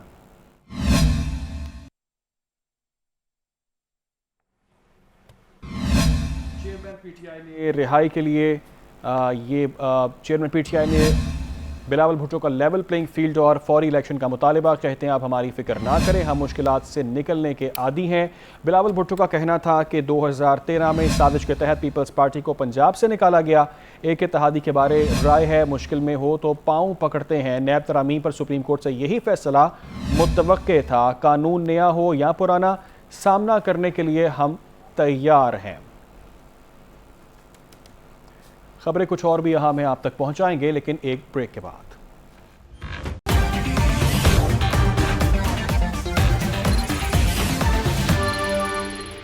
Once again viewers, welcome back to Pakistan Live। और ख़बर है चेयरमैन पीटीआई के हवाले से। चेयरमैन पीटीआई ने रिहाई के लिए इस्लामाबाद हाई कोर्ट का दरवाज़ा खटखटा दिया है। साइफर केस में दरख्वास्त ज़मानत भी दायर कर दी गई है और अदालत से ज़मानत पर रिहा करने की उन्हें इस्तदा भी की गई है। साबिक वज़ीर आज़म के ऑफिशियल सीक्रेट एक्ट की खुसूसी अदालत ने दरख्वास्त ज़मानत मुस्तरद कर दी थी। बिल्कुल, जबकि चेयरमैन पीटीआई की दरख्वास्त ज़मानत को हाई कोर्ट रजिस्ट्रार ने ऑफिस ने नंबर लगा दिया। नंबर लगने के बाद दरख्वास्त पीर को समाअत के लिए मुकर्रर होने का इम्कान है। ये तफसीलात इस हवाले से सामने आ रही हैं। दूसरी जानिब साबिक वज़ीर आला पंजाब की मुश्किलात में कमी नहीं आ सकी। परवेज़ इलाही को एंटी करप्शन ने हिरासत में ले लिया है। साबिक वज़ीर आला पंजाब को अडियाला जेल से हिरासत में लिया गया। मकामी अदालत ने चौधरी परवेज़ इलाही का एक रोज़ा राहदारी रिमांड भी मंजूर कर लिया है। अदालत का परवेज़ इलाही का तिब्बी मुआयना कराने का हुक्म सामने आया है। एंटी करप्शन परवेज़ इलाही को रावलपिंडी से लेकर लाहौर रवाना होगी। उधर इस्लामाबाद हाई कोर्ट ने परवेज़ इलाही की दोबारा गिरफ्तारी पर आईजी के खिलाफ तौहीन अदालत की दरख्वास्त नाकाबिले समात करार दे दी है। बात करेंगे नैब तरामीम केस पर सुप्रीम कोर्ट के फैसले के हवाले से। Chairman NAB lieutenant general retired Nazir Ahmed Butt ने नैब का अहम इजलास पीर को तलब कर लिया है। चेयरमैन नैब पीर के रोज़ नैब हेड क्वार्टर्स में अहम इजलास की सदारत करेंगे। नैब ने additional prosecutor general Akbar Tarar को कायम मकाम प्रोसिक्यूटर जनरल तैनात कर दिया है। प्रोसिक्यूटर जनरल नैब असगर हैदर के मुस्ताफ़ी होने के बाद ये ओहदा खाली हुआ था।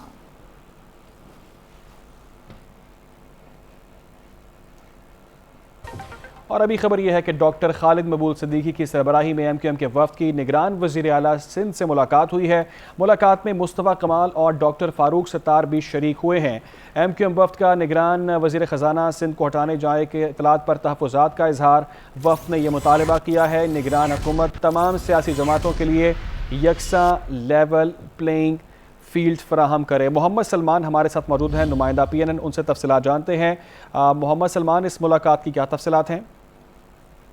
जी बिल्कुल, एमक्यूएम पाकिस्तान के सरबराह खालिद मकबूल सिद्दीकी ने senior deputy convener Syed Mustafa कमाल और senior deputy convener doctor Farooq Sattar की मौजूदगी में जो है वो निगरां वज़ीर आला सिंध से वज़ीर आला हाउस में मुलाकात की और एमक्यूएम ने अपने तहफ़्फ़ुज़ात का इज़हार किया, जिसमें सबसे अहम तहफ़्फ़ुज़ात जो थे एमक्यूएम को गुज़िश्ता रोज़ प्रेस कॉन्फ्रेंस में भी उन्होंने इससे कहा कि मुलाकात में निगरां वज़ीर ख़जाना यूनुस ढाका के हवाले से जो है वो एमक्यूएम ने बातचीत की। वज़ीर आला से कहा कि कलमदान में अचानक तब्दीली जो है वो एमक्यूएम जो है उससे तहफ़्फ़ुज़ात हैं एमक्यूएम को, और एमक्यूएम किसी सूरत जो है वो पीपल्स पार्टी की सिस्टम के जो लोग थे उनकी नहीं चलने देगी और जो यूनुस ढाका हैं उनका कलमदान चेंज करने की इत्तलात हैं। यूनुस ढाका का कलमदान जो है वो 2 रोज़ कबल जो है। ठीक है, बहुत शुक्रिया मोहम्मद सलमान, आपने आगाह किया। उधर कराची के मुख्तलिफ इलाकों में पानी माफिया के खिलाफ ऑपरेशन, दर्जनों अफराद हिरासत में ले लिए गए। पानी चोरी के लिए इस्तेमाल की जाने वाली मशीनरी भी तहवील में ले ली गई है। कराची के Ayub Kot, Pakhtunabad, Firdous colony, Nazimabad, Jamshed quarter, Qayyumabad, super highway और मंगूपीर में water corporation, anti theft cell और रेंजर्स ने मुश्तरका ऑपरेशन किया है। ऑपरेशन के दौरान 75 मुलजिमान को हिरासत में ले लिया गया है, जबकि दौरान ऑपरेशन 69 वाटर टैंकर्स और पानी चोरी के लिए इस्तेमाल की जाने वाली machinery, 25 water pumps, 12 generator pipe, electrical cable और दीगर सामान तहवील में ले लिया गया है। तर्जुमान रेंजर्स के मुताबिक गैर कानूनी हाइड्रेंट्स के मुकम्मल खात्मे तक ऑपरेशन जारी रहेगा। अब बात करें एक बिजली चोर माफिया के हवाले से। मुल्क भर में बिजली चोरों के खिलाफ एक्शन इस वक्त जारी है। लेस्को और पुलिस ने क्रैकडाउन किया है। कसूर से 15 रोज़ में 1412 बिजली चोर पकड़े गए हैं। 97 अफराद मौके से गिरफ्तार कर लिए गए हैं। मुकदमा दर्ज हैं। 3 करोड़ रुपए से जायद जुर्माना भी आयद किया गया। उधर मेपको रीजन में 2363 बिजली चोर कानून के शिकंजे में आ गए। 54 मौके पर गिरफ्तार हुए हैं। इसके अलावा गैपको ने मजीद 55 बिजली चोर भी धर लिए हैं और मुकदमात भी दर्ज कर लिए गए हैं, जबकि उन्हें करोड़ों रुपए जुर्माना भी किया गया है। मुल्क भर में बिजली चोरों के खिलाफ एक्शन जारी है। कसूर से 15 रोज़ में 1412 बिजली चोर पकड़े गए हैं, जबकि दीगर रीजन्स में भी कार्रवाइयाँ की जा रही हैं। मेपको रीजन में 2363 बिजली चोर कानून के शिकंजे में आ गए हैं।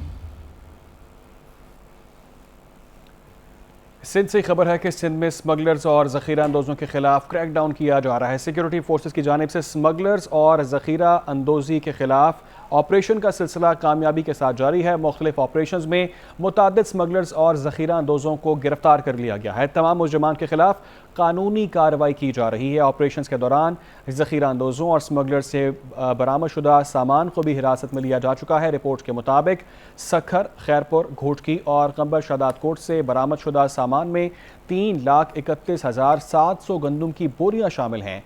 खैरपुर और नवाब शाह से चीनी की 10,900 बोरियां बरामद हुई हैं। सिंघार और घोटकी से हासिल होने वाले सामान में 5,750 यूरिया की बोरियां शामिल हैं। कंबर शादात गोट से 1,000 खाद की बोरियां और खैरपुर से 83,200 लीटर खुर्दनी तेल भी बरामद किया जा चुका है।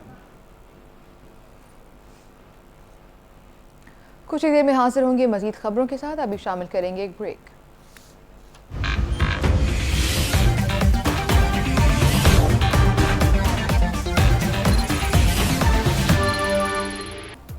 हेडलाइंस आप जान चुके हैं। पाकिस्तान लाइव में कुछ दीगर खबरें भी शामिल करें तो चौधरी परवेज इलाही का जिक्र करते हैं। एक बार फिर उनकी गिरफ्तारी की वजूहात सामने आ गई हैं। तर्जुमान एंटी करप्शन के मुताबिक परवेज इलाही की गिरफ्तारी Lahore master plan corruption case में लाई गई है। एंटी करप्शन ने चौधरी परवेज इलाही को रावलपिंडी से गिरफ्तार कर लिया है। चौधरी परवेज इलाही ने लाहौर मास्टर प्लान मनसूबे में माली फवाइद के लिए जालसाजी की। लाहौर मास्टर प्लान में रद्दोबदल करके अपनी ज़मीनें लाहौर में शामिल करने की कोशिश की। मास्टर प्लान में रद्दोबदल के लिए कंसल्टेंट फर्म की जाली मोहर और इस हवाले से चीज़ें सामने आ रही हैं कि मास्टर प्लान में रद्दोबदल के लिए कंसल्टेंट फर्म की जाली मोहर इस्तेमाल की गई। चौधरी परवेज इलाही की एक बार फिर गिरफ्तारी की वजूहात सामने आ चुकी हैं। परवेज इलाही की गिरफ्तारी लाहौर मास्टर प्लान करप्शन के तहत की गई है। परवेज इलाही ने लाहौर मास्टर प्लान मनसूबाबंदी में माली फ़वाइद के लिए जालसाजी का इस्तेमाल किया। मास्टर प्लान में रद्दोबदल करके अपनी ज़मीनें लाहौर से मुंतकिल की। मास्टर प्लान में रद्दोबदल के लिए कंसल्टेंट फर्म का सहारा लिया गया है। चौधरी परवेज इलाही की मुश्किलात कम नहीं हो रही। तफसीलात जानते हैं चौधरी शब्बीर से। जानते हैं शबीर हैदर, क्या तफसीलात हैं? जी, चौधरी परवेज इलाही की लाहौर मास्टर प्लान करप्शन में गिरफ्तारी अमल में लाई गई है, जिस पर तर्जुमान एंटी करप्शन पंजाब का कहना है कि चौधरी परवेज इलाही को रावलपिंडी से गिरफ्तार कर लिया है और इसमें लाहौर मास्टर प्लान मनसूबा में माली फवायद के लिए जालसाजी की गई और जिसमें लाहौर मास्टर प्लान में रद्दोबदल करके अपनी जमीनें लाहौर में शामिल करने की इसमें कोशिश की गई है। जिस पर तर्जुमान के मुताबिक मास्टर प्लान में रद्दोबदल के लिए जो कंसल्टेंट फर्म की जाली मोहरें और मोनोग्राम भी इस्तेमाल हुआ है, जिस पर चौधरी परवेज इलाही ने दारुल हिंसा कंसल्टेंट की तरफ से जमा करवाए गए लाहौर मास्टर प्लान में जालसाजी की। और इसमें यह भी कहा गया है कि कंसल्टेंट के तरतीब दिए गए मास्टर प्लान में जाली कागजात का इजाफा किया गया। ज़राई जमीन को कमर्शियल और रहायशी में तब्दील करके अरबों रुपए का फायदा उठाने की कोशिश की गई है, जिस पर साबिक वज़ीर आला पंजाब चौधरी परवेज इलाही ने माली मफाद के लिए ओहदे और दफ्तर का नाजायज इस्तेमाल किया, जबकि साबिक वज़ीर आला ने इख्तियारात का नाजायज इस्तेमाल करते हुए मुताल्लिका अफसरान से मंसूबे की मंजूरी करवाई। चौधरी परवेज इलाही के खिलाफ लाहौर मास्टर प्लान में जालसाजी पर एंटी करप्शन लाहौर में ये मुकदमा दर्ज किया गया है, जिस पर तर्जुमान के मुताबिक Lahore master plan corruption case में मुलव्वस तमाम मुल्ज़मान को गिरफ्तार भी किया जाएगा। और इसके साथ साथ उनका कहना है कि एंटी करप्शन करप्ट और बदईमान अनासर के खिलाफ बिला इम्तियाज कार्रवाइयां कर रहा है। जी ठीक है शबीर हैदर, ये भी बता दें कि उनको कब और अब कहाँ मुंतकिल किया जा रहा है? उनको आज रावलपिंडी से जो है एंटी करप्शन ने हिरासत में लिया है और आज इम्कान जाहिर किया जा रहा है कि उनका वहां पर राहदारी रिमांड लेने के बाद उनको लाहौर मुंतकिल किया जाएगा, क्योंकि उनके खिलाफ एंटी करप्शन हेडक्वार्टर में जो मुकदमा दर्ज किया गया था और इसकी जो इंक्वायरी और मजीद जो तफ्तीश है वो लाहौर में की जाएगी और उसको लाहौर में आज मुंतकिल जो है वो किए जाने का इम्कान जाहिर किया जा रहा है कि एंटी करप्शन ज़राए के मुताबिक उनको रावलपिंडी से लाहौर मुंतकिल किया जाएगा। जी ठीक है शबीर हैदर, बहुत शुक्रिया आपका। दूसरी जानिब मरीम नवाज का बयान सामने आया है। ममार पाकिस्तान वेलकम बैक, साजिशियों गुड बाय। नवाज शरीफ वापस नहीं आ रहा, पाकिस्तान की खुशहाली का दौर वापस आ रहा है। नवाज शरीफ को माइनस करने वाले खुद माइनस हो चुके हैं। चीफ ऑर्गेनाइजर मरीम नवाज का खैबर पख्तूनख्वा में पार्टी विंग के मुशावरती इजलास से खिताब। कहा, नवाज शरीफ को माइनस करते करते पाकिस्तान की तरक्की माइनस हो गई है। और ये भी कहा कि नवाज शरीफ वापस नहीं आ रहे बल्कि पाकिस्तान की खुशहाली का दौर वापस आ रहा है। नवाज शरीफ को माइनस करने वाले अब खुद माइनस हो चुके हैं। मरीम नवाज आज खिताब कर रही थी, चीफ ऑर्गेनाइजर है नून लीग की। उन्होंने कहा नवाज शरीफ को माइनस करते करते पाकिस्तान की तरक्की माइनस हो गई है। उन्होंने साजिशों को कहा गुड बाय और कहा कि ममारे पाकिस्तान वेलकम बैक। नवाज शरीफ का पैगाम पाकिस्तान की तरक्की है और महंगाई से आवाम को निजात दिलाना है। 2016 में आवाम से तरक्की और महंगाई में कमी छीन ली गई। चीफ ऑर्गेनाइजर मरीम नवाज की जानिब से ये गुफ्तगू की गई। दीगर मुस्लिम लीग नून के कारकुनान और रहनुमा भी वहाँ मौजूद थे, पार्टी वर्कर्स मौजूद थे इस इजलास में। और इसमें कुछ अंदरूनी खबरें भी सामने आई हैं इस हवाले से। मरीम नवाज ने पार्टी वर्कर्स को और पार्टी रहनुमाओं को एक्टिव करने की कोशिश की है। नवाज शरीफ जब वतन वापस आएंगे, मुल्क वापस आएंगे तो उनका वालिहाना इस्तकबाल किया जाएगा, शानदार इस्तकबाल किया जाएगा। उसके लिए पार्टी को, हर वर्कर को एक्टिव करने की ज़रूरत है। मरीम नवाज ने गुफ्तगू ये की है कि हमारे पाकिस्तान वेलकम बैक, साजिशियों गुड बाय। ठीक है, इसी पर मज़ीद तफसीलात जानते हैं सदीक साजिद से। सदीक, कहिएगा कि क्या एजेंडा था इस मुलाकात का, और अब खबरें ये भी आ रही हैं कि मरीम नवाज साहिबा लंदन जा रही हैं। जी, पीर को उनकी जो है वो लंदन रवानगी का इम्कान है। और ये भी जो लाहौर में मुख्तलिफ इजलास उन्होंने किए थे नवाज शरीफ के इस्तकबाल के हवाले से, उसी का तसलसल इस वक्त इस्लामाबाद में जारी है। और मुस्लिम लीग आज़ाद जम्मू कश्मीर, गिलगित बल्तिस्तान, रावलपिंडी, इस्लामाबाद और खैबर पख्तूनख्वा, इनके विंग्स के जो इजलास की अलग अलग सदारत उन्होंने की है। इस वक्त जो है वो इस्लामाबाद और रावलपिंडी के विंग्स का मुश्तरका इजलास जारी है, जिसमें जो है नवाज शरीफ की 1 अक्टूबर को वतन वापसी से मुतल्लिका तैयारियों पर न सिर्फ गौर किया जा रहा है बल्कि मरीम नवाज ने जो है वो ड्यूटीज भी लगा दी है। यूनियन काउंसिल की सतह से लेकर जिला की सतह पर के ऊपर जो है वो उन्होंने तमाम जो वर्कर्स है, रहनुमा हैं, उनको टास्क दिया है कि बढ़ चढ़ कर जो है वो अपने कायद की वापसी के लिए इस्तकबाल जो है उनकी तैयारियों को मुकम्मल करें। और ख़ास तौर पर उन्होंने कहा कि नवाज शरीफ अपने लिए नहीं, वतन और अवाम के लिए वापस आ रहे हैं।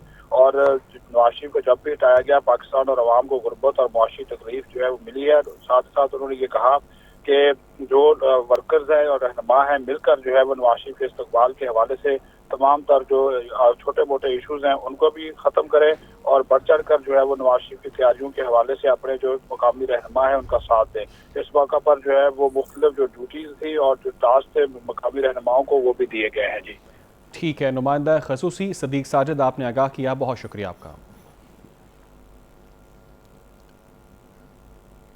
मुस्लिम लीग नून की चीफ ऑर्गेनाइजर मरीम नवाज का लंदन यात्रा का प्लान है। मरीम नवाज की पीर को लंदन रवानगी मुतवक्के है। कायद नून लीग नवाज शरीफ से अहम मुलाकात भी करेंगी।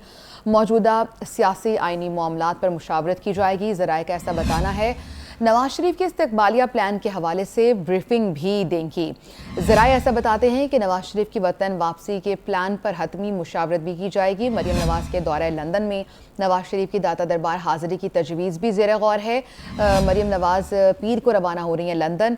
लीगी क़यादत का मीनार पाकिस्तान में पावर शो के लिए जलसा करने पर भी गौर किया जा रहा है। मरीम नवाज पार्टी क़ायद की आमद से कबल वापस आकर इस्तकबालिये में भी शरीक होंगी। मरीम नवाज के दौरे लंदन से वापसी पर इस्तकबालिया प्लान को हतमी शक्ल दी जाएगी।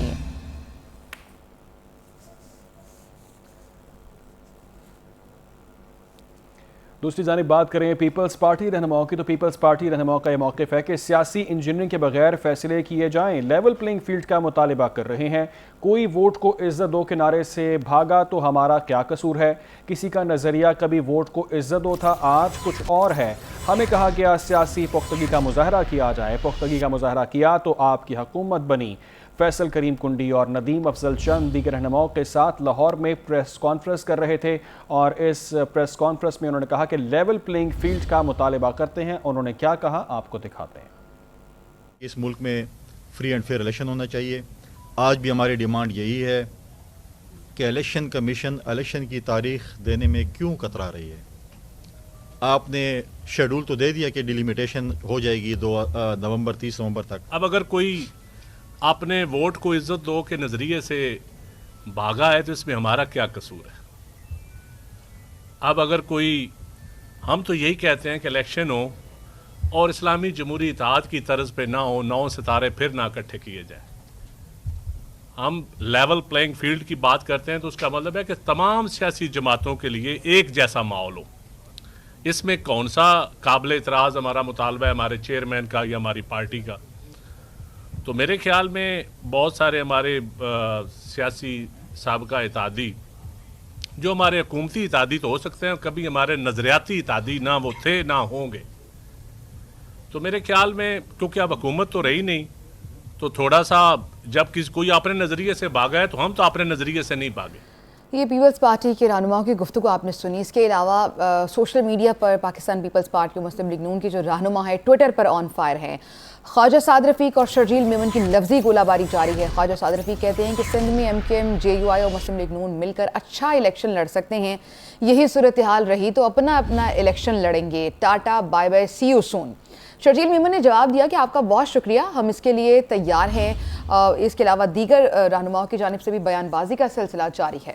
बिल्कुल एक दूसरे पर लफ्जी गोलाबारी की जा रही है। शर्जील मेमन और ख्वाजा साद रफ़ीक ने एक दूसरे पर तीर बरसाए, लफ्जी गोलाबारी की और एक दूसरे को आड़े हाथों लिया। उन्होंने कहा कि आपका बहुत शुक्रिया, हम इसके लिए तैयार हैं। शर्जील मेमन ने ख्वाजा साद रफ़ीक को ये जवाब दिया है। ट्विटर पर, एक्स पर एक दूसरे पर लफ्जी गोलाबारी की गई। पीपल्स पार्टी और नून लीग आमने सामने हैं। ख्वाजा साद रफ़ीक और शर्जील मेमन में ये जुमलों का तबादला हुआ है और इसके स्क्रीनशॉट्स आप अपनी स्क्रीन पर देख सकते हैं। ख्वाजा साद रफ़ीक और शर्जील मेमन में ये बहस चल रही है। इसके अलावा ख्वाजा साद रफ़ीक ने बिलावल भुट्टो का नाम लिए बगैर उन्हें जवाब दिया और कहा कि साबिका हुकूमती इत्तेहादी कोसने और ताने देने पर लगे हुए हैं और ये सिर्फ एक इलेक्शन स्टंट है। इस पर भी उन्होंने बात की है। मज़ीद उन्होंने कहा है कि सिंध में मुस्लिम लीग नून, MKM, JUI और दीगर जमातें मिलकर अच्छा इलेक्शन लड़ सकते हैं। इत्तेहादी जमात की यही अगर सूरत हाल रही तो फिर इलेक्शन अपना अपना लड़ना पड़ेगा।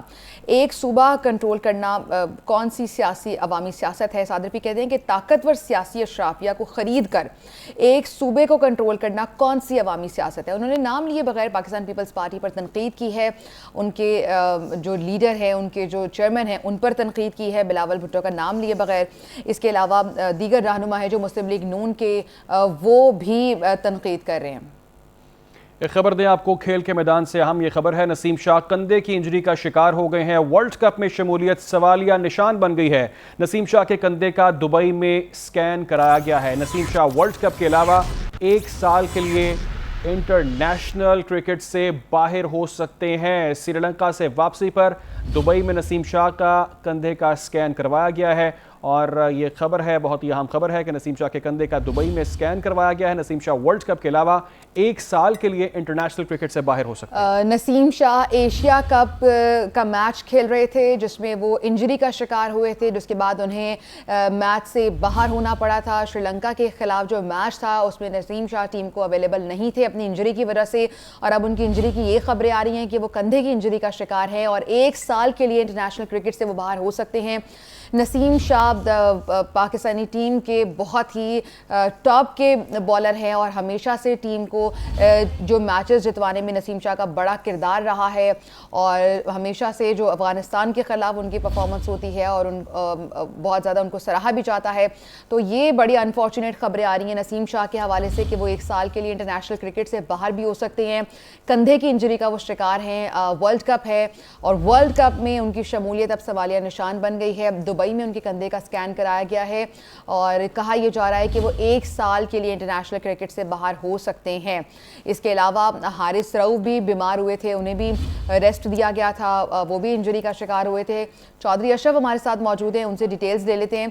चौधरी अशरफ, खबरें अच्छी नहीं आ रही हैं, क्या वाकई इंजरी उनकी इतनी सीरियस है कि 1 साल के लिए इंटरनेशनल क्रिकेट नहीं खेल सकेंगे अब वो? जी बिल्कुल ऐसा ही है कि पाकिस्तान टीम को इस वर्ल्ड कप से पहले बड़ा धक्का हुआ है क्योंकि नसीम शाह के बाद जो पाकिस्तान के असल नसीम शाह आई हैं जो शहनशाह अफरीदी के साथ उनकी बेहतरीन जोड़ी थी, लेकिन भारत के खिलाफ जब मैच के दौरान वो गिरे थे उनकी इंजरी कंधे पे हुई थी और उसके बाद उनको अगले मैचेस के लिए ड्रॉप कर दिया गया था। बाकायदा तौर पर उनको जब कोलंबो से वापस वो आए हैं, पाकिस्तान आए हैं, तो दुबई में उनका स्कैन करवाया गया। मुकम्मल तौर पर उनका मेडिकल टेस्ट वहाँ पर कराए गए हैं, तो जिसमें उनके कंधे की जो इंजरी है वो बड़ी संजीदा नौयत के सामने आई है सामे जराए ने ये बताया कि अब पाकिस्तान क्रिकेट बोर्ड ने फैसला किया है कि जिस तरह शहनशाह अफरीदी का लंदन में इलाज करवाया गया था उनके घुटने का, इसी तरह अब शहनशाह नसीम शाह का भी इंग्लैंड में इलाज करवाया जाएगा। लेकिन ये बात बड़ी दुरुस्त है कि अब वो वर्ल्ड कप में पाकिस्तान टीम के स्क्वाड का हिस्सा नहीं होंगे, क्योंकि डॉक्टर्स ने उनको कम अज कम 6 माह के लिए इंटरनेशनल क्रिकेट से दूर रहने का मशवरा दिया है। और अगर वो 6 माह तक रहते हैं, इसका मतलब ये है कि जो पाकिस्तान टीम ने रवां साल के एंड में ऑस्ट्रेलिया का दौरा करना है, उसमें भी नसीम शाह की खिदमत हासिल नहीं होंगी। ये पाकिस्तान को वर्ल्ड कप से पहले एक बड़ा धचका लगा है। अब कभी इम्कान यही है कि जमान खान पाकिस्तान टीम का वर्ल्ड कप के लिए स्क्वाड उनकी जगह पर वो शामिल होंगे। सही चौधरी अशरफ, यानी नसीम शाह के रिप्लेसमेंट में जमान खान टीम को ज्वाइन कर सकते हैं इंटरनेशनल क्रिकेट के में। उन्होंने ओडीआई में बहुत अच्छा डेब्यू भी किया है। चौधरी अशरफ, हारिस रऊफ के हवाले से भी खबरें थी और सलमान के हवाले से भी खबरें थी, वो भी इंजर्ड हुए थे, उनकी क्या डिटेल्स हैं? बिल्कुल, अभी थोड़ी देर पहले टीम मेडिकल डॉक्टर से मेरी बात जब हुई तो उनका कहना था कि मोहम्मद जो हारिस रऊफ हैं वो अब मुकम्मल तौर पर फिट हैं और जब पाकिस्तान में आएंगे वहां पर उनके आखिरी टेस्ट किए जाएंगे, लेकिन वो मुकम्मल तौर पर सेहतयाब है क्योंकि उनके सिर्फ दाईं तरफ पट्टे का पसलियों में खिंचाव था, तो अब वो बेहतर महसूस कर रहे हैं। जहाँ तक आपने सलमान अली आगा की बात की तो उनके जो चेहरे पे 4 स्टिचेस लगे हैं, उनकी जो वहाँ पर सूजन थी अब वो खत्म हो चुकी है, लेकिन वो बेहतरीन है, मेडिकल रिपोर्ट उनके मुताबिक कि वो फिट है। ठीक है चौधरी अशरफ, बहुत शुक्रिया, आप हमें डिटेल्स बता रहे थे। नसीम शाह के कंधे का दुबई में स्कैन कराया गया। इससे पहले जो हमारे फास्ट बॉलर हैं शाहीन शाह अफरीदी, वो भी शिकार हुए थे इंजरी का और घुटने की इंजरी का शिकार हुए थे, जिसके बाद पीसीबी ने इलाज के लिए उन्हें इंग्लैंड भेजा था और वहाँ पर उनका प्रॉपर ट्रीटमेंट हुआ था, जिसके बाद वो दोबारा से इंटरनेशनल क्रिकेट में उनकी वापसी हुई थी। और अब इसी तरह की खबरें कि वर्ल्ड कप से पहले नसीम शाह भी अब टीम को अवेलेबल नहीं होंगे और वर्ल्ड कप में उनकी शमूलियत अब मशकूक हो गई है। उनकी इंजरी स्वेयर है, ये कहना है डॉक्टर्स का, जो दुबई में स्कैन करवाया गया है। तो बहुत अनफॉर्चुनेट खबरें हैं। मिर्ज़ा इकबाल बेग हमारे साथ मौजूद हैं, स्पोर्ट्स तज्ज़ियाकार हैं। अस्सलाम वालेकुम मिर्ज़ा साहब। मिर्ज़ा साहब, अच्छी खबरें नहीं है, जिस तरह शाहीन अफरीदी इंजरी का शिकार हुए और अब नसीम शाह भी कहा जा रहा है कि 1 साल के लिए इंटरनेशनल क्रिकेट में वो इंटरनेशनल क्रिकेट के लिए अवेलेबल नहीं हो सकेंगे। जी वालेकुम अस्सलाम। वाकई में ये पाकिस्तान क्रिकेट के लिए एक बहुत बड़ा धचका है। अभी तक पाकिस्तान क्रिकेट बोर्ड की जानिब से कोई ऑफिशियल वर्जन सामने नहीं आया। इसी तरह की इत्तलात आ रही है क्योंकि कल नसीम शाह दुबई के एक रेस्टोरेंट में भी खाना खाने गए थे। वो दुबई में श्रीलंका से दुबई आ रहे थे और फिर वहां से पाकिस्तान आना था। तो ये पाकिस्तान के लिए बहुत बड़ा धचका होगा क्योंकि आपका पेस अटैक के जिसमें हारिस रऊफ, शाहीन शाह अफरीदी और नसीम शाह शामिल है, उसमें से अगर एक भी आपका कम होता है तो उससे मुखालिफ टीम पर एक जो नफ्सियाती पाकिस्तान को बरतरी हासिल होती है वो नहीं होगी। और मैं समझता हूँ कि खिलाड़ियों का लोड मैनेजमेंट करना टीम मैनेजमेंट का काम है कि किस तरीके से मैनेज करते हैं। आप देखें शाहीन आफरीदी के साथ इन्होंने क्या किया था, 2018 में उसने अपना डेब्यू किया इंटरनेशनल और 2022 तक वो मुसलसल क्रिकेट खेलता रहा, तीनों फॉर्मेट की, चाहे टेस्ट क्रिकेट। और मिर्जा साहब, शाहीन शाह अफरीदी जब इंजरी के बाद दोबारा वापस आए हैं तो उनकी लाइन और लेंथ है वो थोड़ी सी डिस्टर्ब भी रही है, उस तरह से वो फॉर्म में नजर नहीं आए जिस तरह वो पहले बॉलिंग कराते थे। तो इस तरह इंजरी के बाद एक प्लेयर की परफॉर्मेंस डेफिनेटली सफर करती है और उस पर अफेक्ट भी आता है। बिल्कुल आपने सही कहा क्योंकि शाहीन शाह अफरीदी जब लास्ट ईयर वर्ल्ड कप का फाइनल खेल रहे थे तो फिर दोबारा जख्मी हुए और फुल्ली कहा गया कि वो फुल्ली रिकवर कर चुके हैं, लेकिन बाज़ाहिर यही लग रहा है कि उनकी रिकवरी में कुछ फ्लॉज रह गए हैं। और आप देखें ना, 1 साल तक वो क्रिकेट से बाहर रहे। अब अगर नसीम शाह के बारे में ये इत्तला आ रही कि वो भी 1 साल बाहर रहेंगे तो फिर पाकिस्तान क्रिकेट के पास क्या चीज है, उनका सब्स्टिट्यूट कौन है, ये भी सोचना पड़ेगा। हमारे पास कोई सब्स्टिट्यूट है नहीं। हमने जमान मिर्जा साहब, हमारे प्लेयर्स इतने अच्छा खेलते हैं, फास्ट बॉलिंग अटैक है, पेसर्स, सब कुछ ठीक है, लेकिन इंजरी से बचने के लिए क्या इनको सिखाया नहीं जाता, इनकी प्रॉपर ट्रेनिंग नहीं की जाती कि आपने इंजरी से भी बचना है खेल के दौरान? ये देखिए मुसलसल क्रिकेट खेलने से भी होती है और फिर लगता है नसीम शाह ने कहीं डाइव वाइव की है, जिस तरह शाहीन शाह अफरीदी ने डाइव की थी, वो तो खैर बेहतर हो गए, लेकिन लग यही रहा है क्योंकि और इनको बताना चाहिए, आपके साथ एक फिजियोथेरेपिस्ट है, ट्रेनर है, वो सारी चीजें बताते होंगे इनको। डेफिनेटली ऐसा तो नहीं है, लेकिन अब इंजरी बताकर तो नहीं आती। अगर नसीम शाह को इंजरी हो गई है तो जो वर्ल्ड कप खेलने वाली 9 टीमें बड़ी खुश होंगी क्योंकि पाकिस्तान का एस फास्ट बॉलर अगर वर्ल्ड कप में एक्शन में नजर नहीं आएगा, खासतौर पर 14 अक्टूबर को पाकिस्तान का भारत से जो अहमदाबाद में मुकाबला है, उस मुकाबले में अगर नसीम शाह नजर नहीं आएंगे तो उससे मुखालिफ टीमों पर जो साइकोलॉजिकल प्रेशर था वो कम हो जाएगा उन पर से। बिल्कुल, बहुत शुक्रिया। मिर्ज़ा इकबाल बेगम हमारे साथ मौजूद थे। प्रेशर जो एक बिल्डिंग का काम होता है, प्रेशर टैक्टिक्स का जो काम होता है, यकीनन उससे तो थोड़ा फ़र्क पड़ेगा। जो 14 अक्टूबर को पाकिस्तान और इंडिया का एक बार फिर मैच होगा, भारत में ये मैच होगा अहमदाबाद में, और उन मैचेस के लिए नसीम शाह तो अवेलेबल उनको नहीं होंगे। ये बहुत बड़ा धचका है अली वर्ल्ड कप। बिल्कुल, वो धचका तो है ही है, लेकिन अभी एक और बहुत अहम इंपॉर्टेंट खबर है वो सामने आ रही है कि chief justice Umar Ata Bandial supreme Court के अफसरान और स्टाफ के साथ अलविदाई खिताब के दौरान आबदीदा हो गए हैं। चीफ जस्टिस ने दौरान खिताब को खुद को डूबते सूरज से तशबीह दे दी। कहा कि आपके साथ बतौर सुप्रीम कोर्ट जज 9 साल बड़े अच्छे गुजारे, मेरी हालत अब डूबते सूरज जैसी है। आप लोगों का अभी वक्त पड़ा है, मुल्क और मौशी दीगर चैलेंज का सामना है, जब सब इकट्ठे होंगे तो ये बहरान नहीं रहेगा। चीफ जस्टिस उमर अता बंदयाल आज आबदीदा हो गए और ख़ुद को डूबते हुए सूरज से उन्होंने तशबीह दी है। उनका कहना है कि बहुत सारे चैलेंजेस का सामना है, मेरी हालत अब डूबते सूरज जैसी है। चीफ जस्टिस उमर अता बंदयाल ये अलविदाई खिताब कर रहे थे अफसरान से और स्टाफ के साथ, जिसमें वो आबदीदा नज़र आए, आबदीदा हो गए और दौरान खिताब वो आबदीदा हुए। बहुत सारे उन्होंने चैलेंजेस का जिक्र किया है। उन्होंने कहा कि मेरी हालत अब डूबते सूरज जैसी है। चीफ जस्टिस उमर अता बंदयाल का कहना है कि आप लोगों का अभी वक्त पड़ा है। चीफ जस्टिस बंदयाल ने कहा कि आप सब शबिया कहिएगा कि और क्या कहा गया चीफ जस्टिस की जानिब से। जी बिल्कुल, आज चीफ जस्टिस ने जो है सुप्रीम कोर्ट के अफसरान और स्टाफ के साथ जो है अलविदाई खिताब किया है और उसमें जो दौरान खिताब वो आबदीदा भी हुए, जबकि चीफ जस्टिस ने जो है खुद को दौरान खिताब जब वो डूबते सूरज से तशबीह दी है और उन्होंने कहा कि आपके साथ बतौर सुप्रीम कोर्ट जज 9 साल बहुत अच्छे गुजरे, मेरी हालत अब डूबते सूरज जैसी है। आप लोगों का अभी वक्त पड़ा है, आप सब अपनी भरपूर लगन से काम करें। इसके साथ उन्होंने ये भी कहा कि मुल्क को मुआशी और दीगर चैलेंजेस का सामना है, जब सब इकट्ठे होंगे तो ये बहरान नहीं रहेगा। और इसके साथ साथ उन्होंने सबका शुक्रिया भी अदा किया। जी ठीक है, चीफ जस्टिस दौरान खिताब आज आबदीदा हो गए, ख़ुद को उन्होंने डूबते हुए सूरज से तशबीह दी है। उनका कहना ही है कि आपको लगन के साथ काम करना है, हमें बहुत सारे चैलेंजेस का सामना होगा और आपने भरपूर लगन के साथ उन चैलेंजेस का सामना करना है। आज उनका अलविदाई खिताब था जिसमें वो आबदीदा नज़र आए।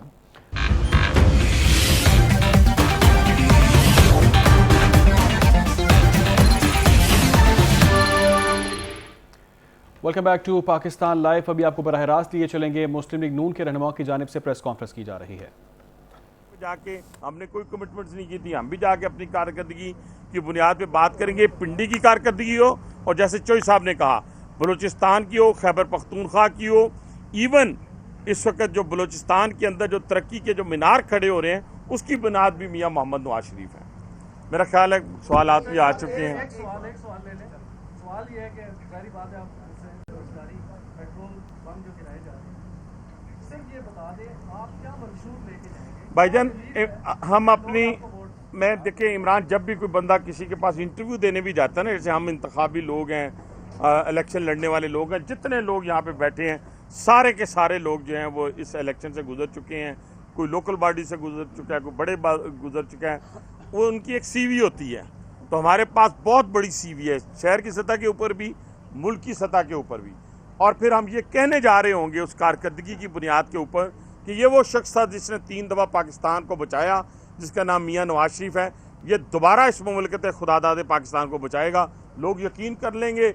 और जैसे चोई साहब ने कहा, आनन फानन तो नहीं, लेकिन चंद महीनों के अंदर और या 2 साल के अंदर अंदर आपको ये मुल्क टेक ऑफ होता हुआ नजर आएगा।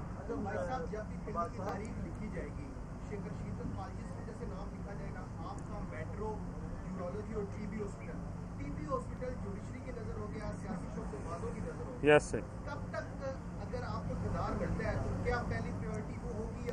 मैं 2 मंसूबे जो इस रावलपिंडी के अंदर, पहली बात तो ये है कि मैं उस शख्स को जो कहता था कि मैं जेल मेरा ससुराल है, हथकड़ी मेरा जेवर है, आजकल लब ही नहीं रहा। यानी अंदाज़ा लगाएं कि वो बंदा टार्च से ढूंढने से नहीं मिल रहा और चोरी छुपे वहाँ से बैठ के उस जेवर का जिक्र कर रहा है। और ससुराल जाते हुए पहले भी एक प्रेस कॉन्फ्रेंस में मैंने कहा था, आप में से सारे लोग बड़ी खुशी खुशी ससुराल जाते हैं, मुझे पता है, सारे, एक भी नहीं इंक्लूडिंग मी, सारे अपनी अपनी माशाल्लाह। ये वाहिद आदमी देखा है जो कह के ससुराल नहीं जा रहा और भागी जा रहा है। लेकिन उसके बावजूद मैं कहता हूँ टीबी हॉस्पिटल उसका नहीं है, यूरोलॉजी हॉस्पिटल मेरा नहीं, RIC मेरा नहीं है। 2800 लोग रावलपिंडी इंस्टीट्यूट ऑफ कार्डियोलॉजी में डेली आते हैं, ओपीडी है। यूरोलॉजी में इस वक्त 700 की ओपीडी क्रॉस कर चुकी है। इस मंसूबे को इंशाल्लाह ताला अल्लाह ताला के फजल करम से हुकूमत हमारे पास पिछले 10 साल नहीं रही, ताहिर साहब 10 साल नहीं रही, उसके बावजूद हमने यूरोलॉजी 5 साल का बंद किया हुआ चलवाया है। हमने मेट्रो चलवाई है 5 साल की बंद की हुई एयरपोर्ट वाली, बाकी हमने बाराको वाली चलवाई, हमने गुलबर्ग ग्रीन वाली चलाई, ब्रिजेस का ढेर लगा दिया, आईजेपी रोड 70 साल का गंद साफ किया। ये मंसूबा इंशाल्लाह ताला आने वाली हुकूमत मियाँ मोहम्मद नवाज शरीफ साहब की हुकूमत है, उसमें इसको टॉप प्रायोरिटी पे, ये बहुत अच्छा मंसूबा है, इसको मुकम्मल करेंगे। काश ये 2002 से वो शख्स पहरा देता, लोगों को गंदी ज़ुबान इस्तेमाल करके, झूठ बोल के, शुभदाबाजी करके सियासत ना करता, वो मुकम्मल होता।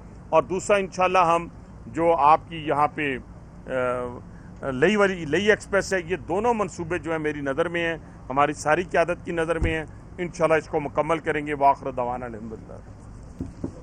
अपना पीपल्स पार्टी के पास भुट्टो जिंदा है किनारे के अलावा कुछ नहीं है। पीपल्स पार्टी की कारकर्दगी 0/0 रहेगी। नवाज शरीफ की हुकूमत आ रही है, ये वो तमाम बयानात हैं जो अभी दिए हैं नून लीग रहनुमाओं ने, और उनकी जानिब से एक बार फिर चेयरमैन PTI पर तनकीद की जा रही थी। जी हाँ, गुफ्तगू आपने सुन ली। आगे बढ़ेंगे। खबर यह है कि सिंध फूड अथॉरिटी ने सरकारी और निजी अस्पतालों की कैंटीन्स की सफाई सुथराई की सूरत हाल का जायज़ा लिया है। सफाई सुथराई की नाक़िस सूरत हाल पर मुतअद्दिद अस्पतालों को वार्निंग नोटिस जारी कर दिए गए हैं और सिंध फूड अथॉरिटी से लाइसेंस हासिल करने की भी हिदायत कर दी गई है। इन कैंटीन्स की इंतजामिया को 1 हफ्ते के अंदर अंदर सफाई सुथराई की सूरत हाल बेहतर बनाने की हिदायत की इसी गई पर है। तफसीलात जानते हैं इब्राहिम रिंद से। इब्राहिम रिंद, कहिएगा इस हवाले से क्या इक़दाम किए जा रहे हैं?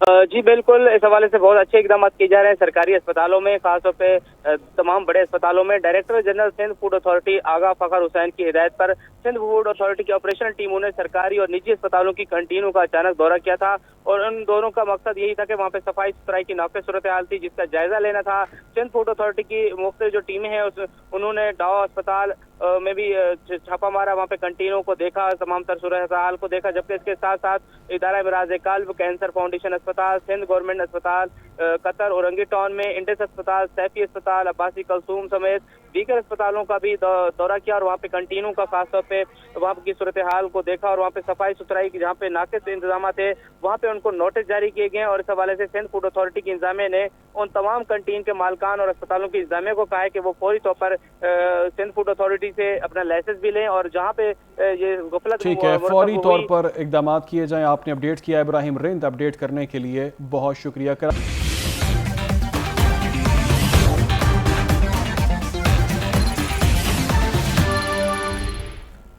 Welcome back to Pakistan live. तो बात करते हैं अब क्रैकडाउन्स के हवाले से। खबर यह है कि सिंध में स्मगलर्स और ज़ख़ीरा अंदोज़ों के खिलाफ क्रैकडाउन जारी है। सिक्योरिटी फोर्सेस का ऑपरेशन का सिलसिला भी जारी है। मुख्तलिफ स्मगलर्स और ज़ख़ीरा अंदोज़ों को गिरफ्तार किया गया है। ऑपरेशन के दौरान ज़ख़ीरा अंदोज़ों और स्मगलर से बरामद शुदा सामान को भी तहवील में लिया जा चुका है। मुख्तलिफ इलाकों में ऑपरेशन किए जा रहे हैं। सखर, खैरपुर, घोटकी और कंबर शादात कोट से गंदम की 3,31,700 बोरियां बरामद की जा चुकी हैं। खैरपुर और नवाब शाह से चीनी की 10,900 बोरियां बरामद हुई हैं।